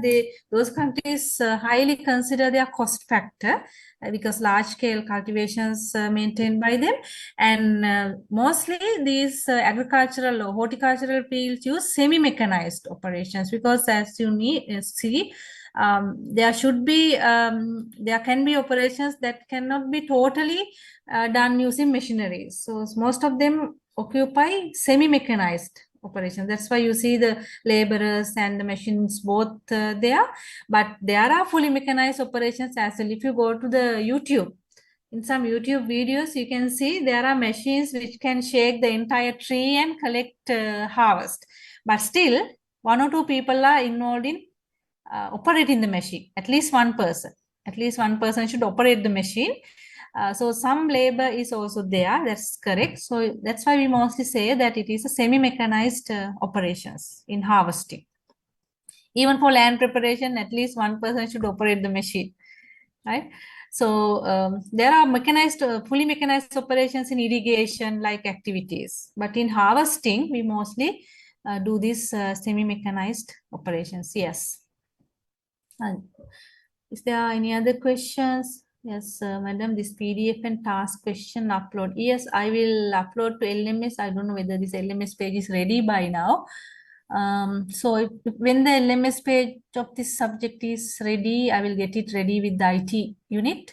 Because IT people are the ones who are making this page. Then I will upload these PowerPoint slides and also the questions I gave you. Any other questions?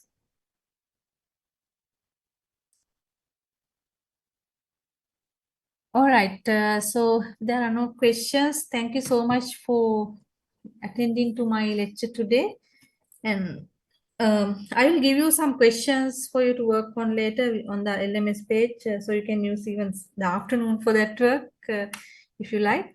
So thank you very much and have a good time. Thank you very much, madam. You're welcome. Thank you, ma'am.